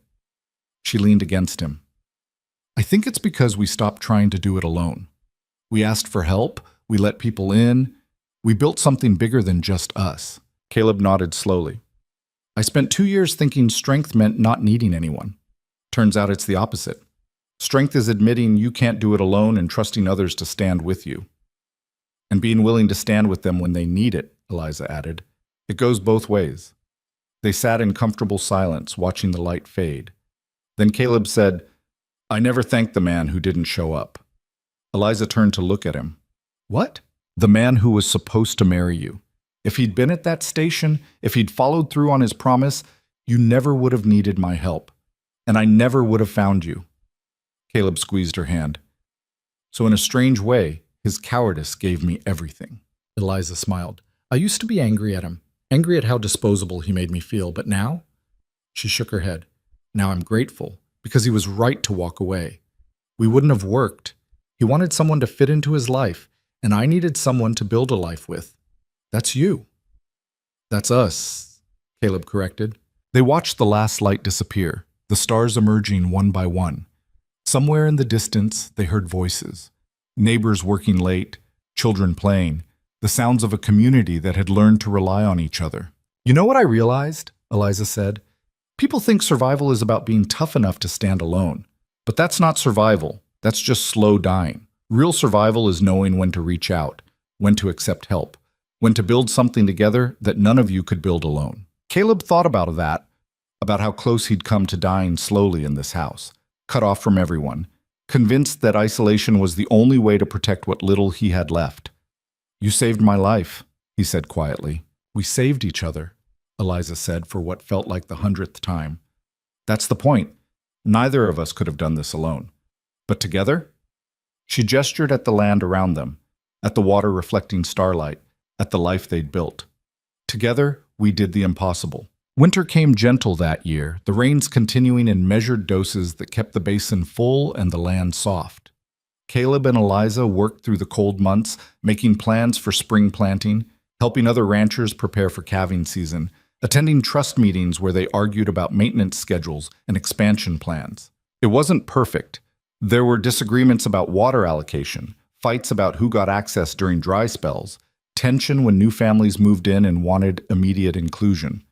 But they worked through it, all of them, learning as they went that community wasn't something you built once and walked away from.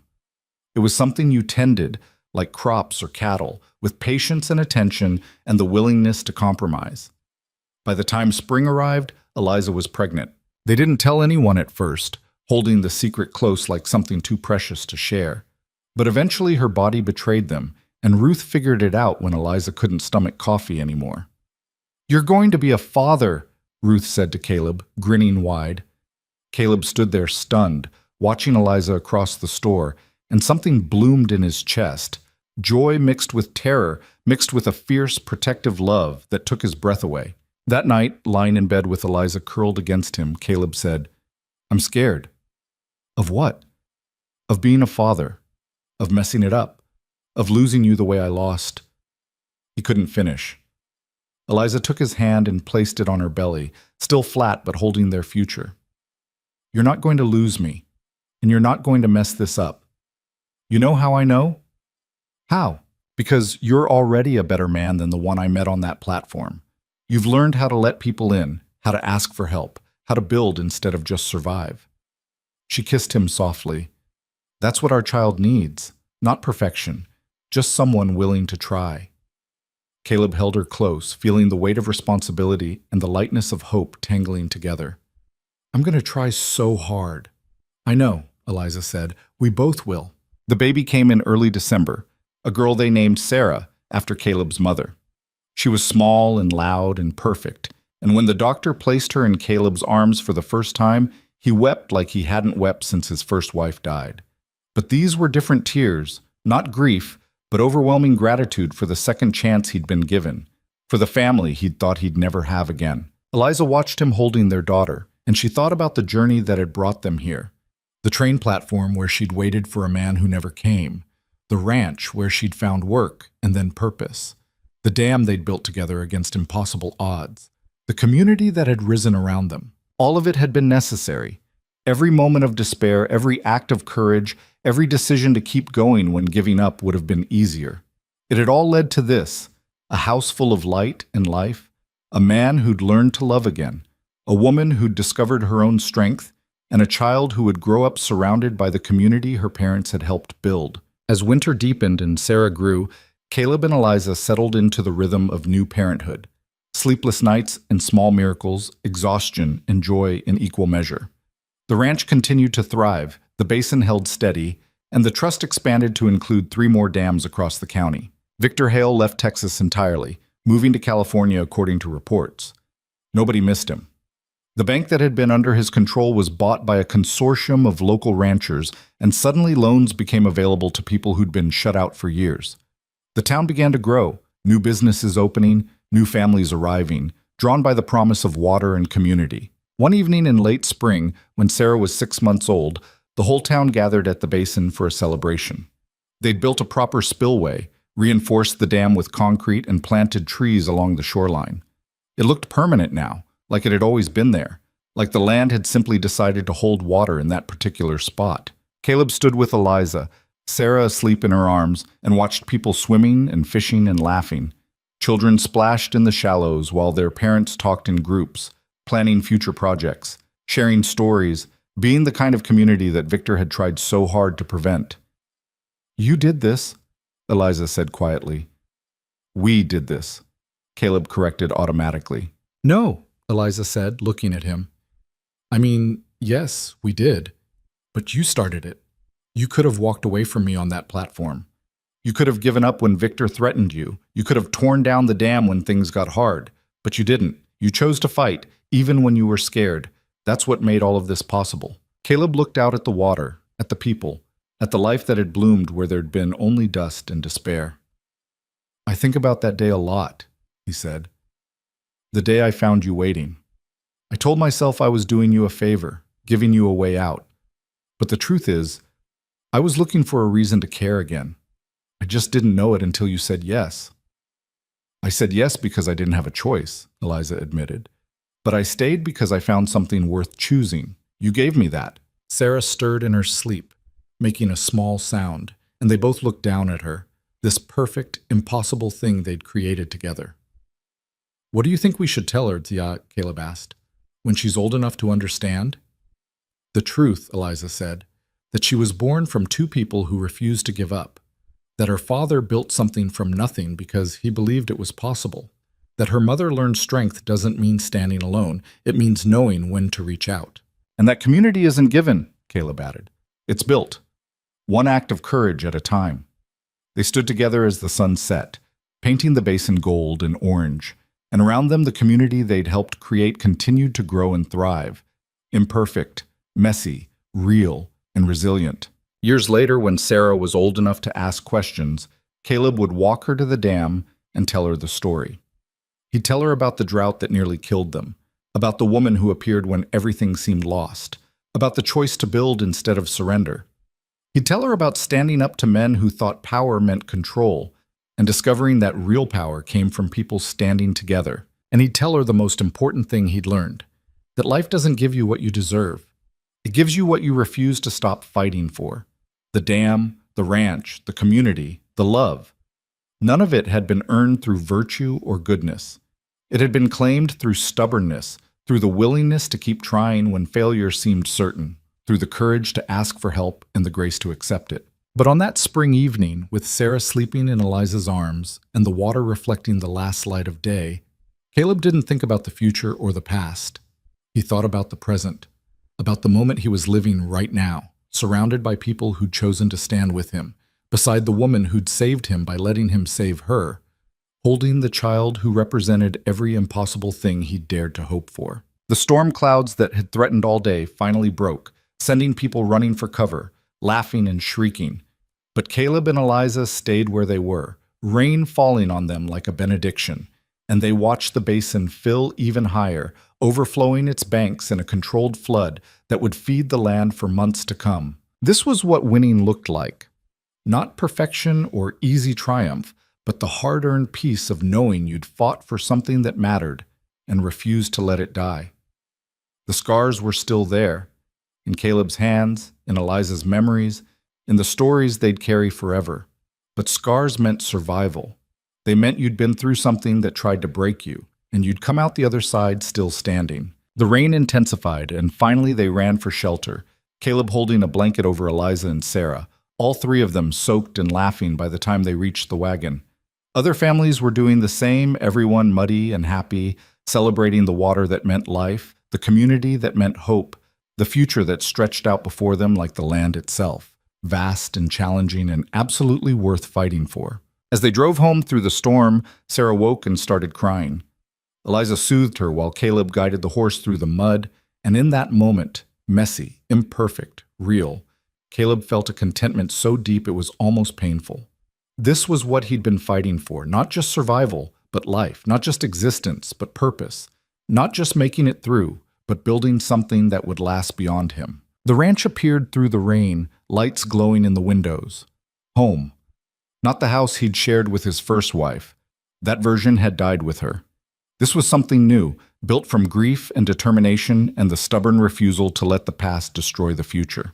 They burst through the door dripping wet, and Caleb started a fire while Eliza changed Sarah into dry clothes. The routine was familiar now, comfortable, theirs. When everything was settled, they sat together on the couch Eliza had insisted they buy, Sarah between them, watching the flames dance. "I love you," Caleb said quietly. "I know," Eliza replied, smiling. "No, I mean—" He struggled for words. I love you for not letting me quit, for showing up when I needed someone most, for being strong enough to build this life with me. Eliza took his hand. I love you for giving me a reason to stay, for seeing something in me worth trusting, for being brave enough to let me in. Sarah made a gurgling sound, looking up at both of them with wide, curious eyes. And we love you, they said together, and Sarah smiled like she understood. Outside, the rain continued to fall, filling the basin, soaking into the ground, promising another season of growth. Inside, a family that shouldn't have existed, built from loss and chance and the decision to keep trying, sat warm and safe, watching the fire and listening to the rain and believing finally that tomorrow would be better than today. Because they'd earned it. Not through luck or divine intervention, but through the simple, brutal, beautiful act of refusing to give up on each other or themselves. That was the lesson Caleb would pass to his daughter, and she would pass to her children, and so on down the line. That strength isn't what you're born with. It's what you choose when everything in you wants to quit. That community isn't something you find. It's something you build, one relationship at a time, one act of trust after another. That love isn't falling or finding or any other passive verb. It's fighting and choosing and working and refusing to walk away when things get hard. The dam would stand for generations. The trust would manage water for the county long after everyone who'd fought for it was gone. The community would grow and change and adapt, facing new challenges with the same stubborn determination that had birthed it. But the real legacy, the one that mattered most, was sitting in this house on this rainy night, a man who'd learned to live again. A woman who'd discovered her own strength. A child who would grow up knowing that impossible things become possible when people refuse to accept defeat. The fire crackled. The rain drummed on the roof. Sarah fell asleep between them, safe and loved, and completely unaware that her very existence was a miracle her parents had fought desperately to earn. And Caleb and Eliza sat there, holding each other, watching their daughter breathe, grateful for every impossible thing that had led them to this moment, and ready, finally, fully ready, for whatever came next. Because they knew now what they hadn't known before, that you don't survive life by avoiding the storms. You survive by learning to build dams that hold when the water comes, by finding people who'll stand with you when the pressure builds, by refusing to let fear or loss or defeat write the final chapter of your story. You survive by building, by fighting, by loving, by choosing every single day to keep going. And that was enough.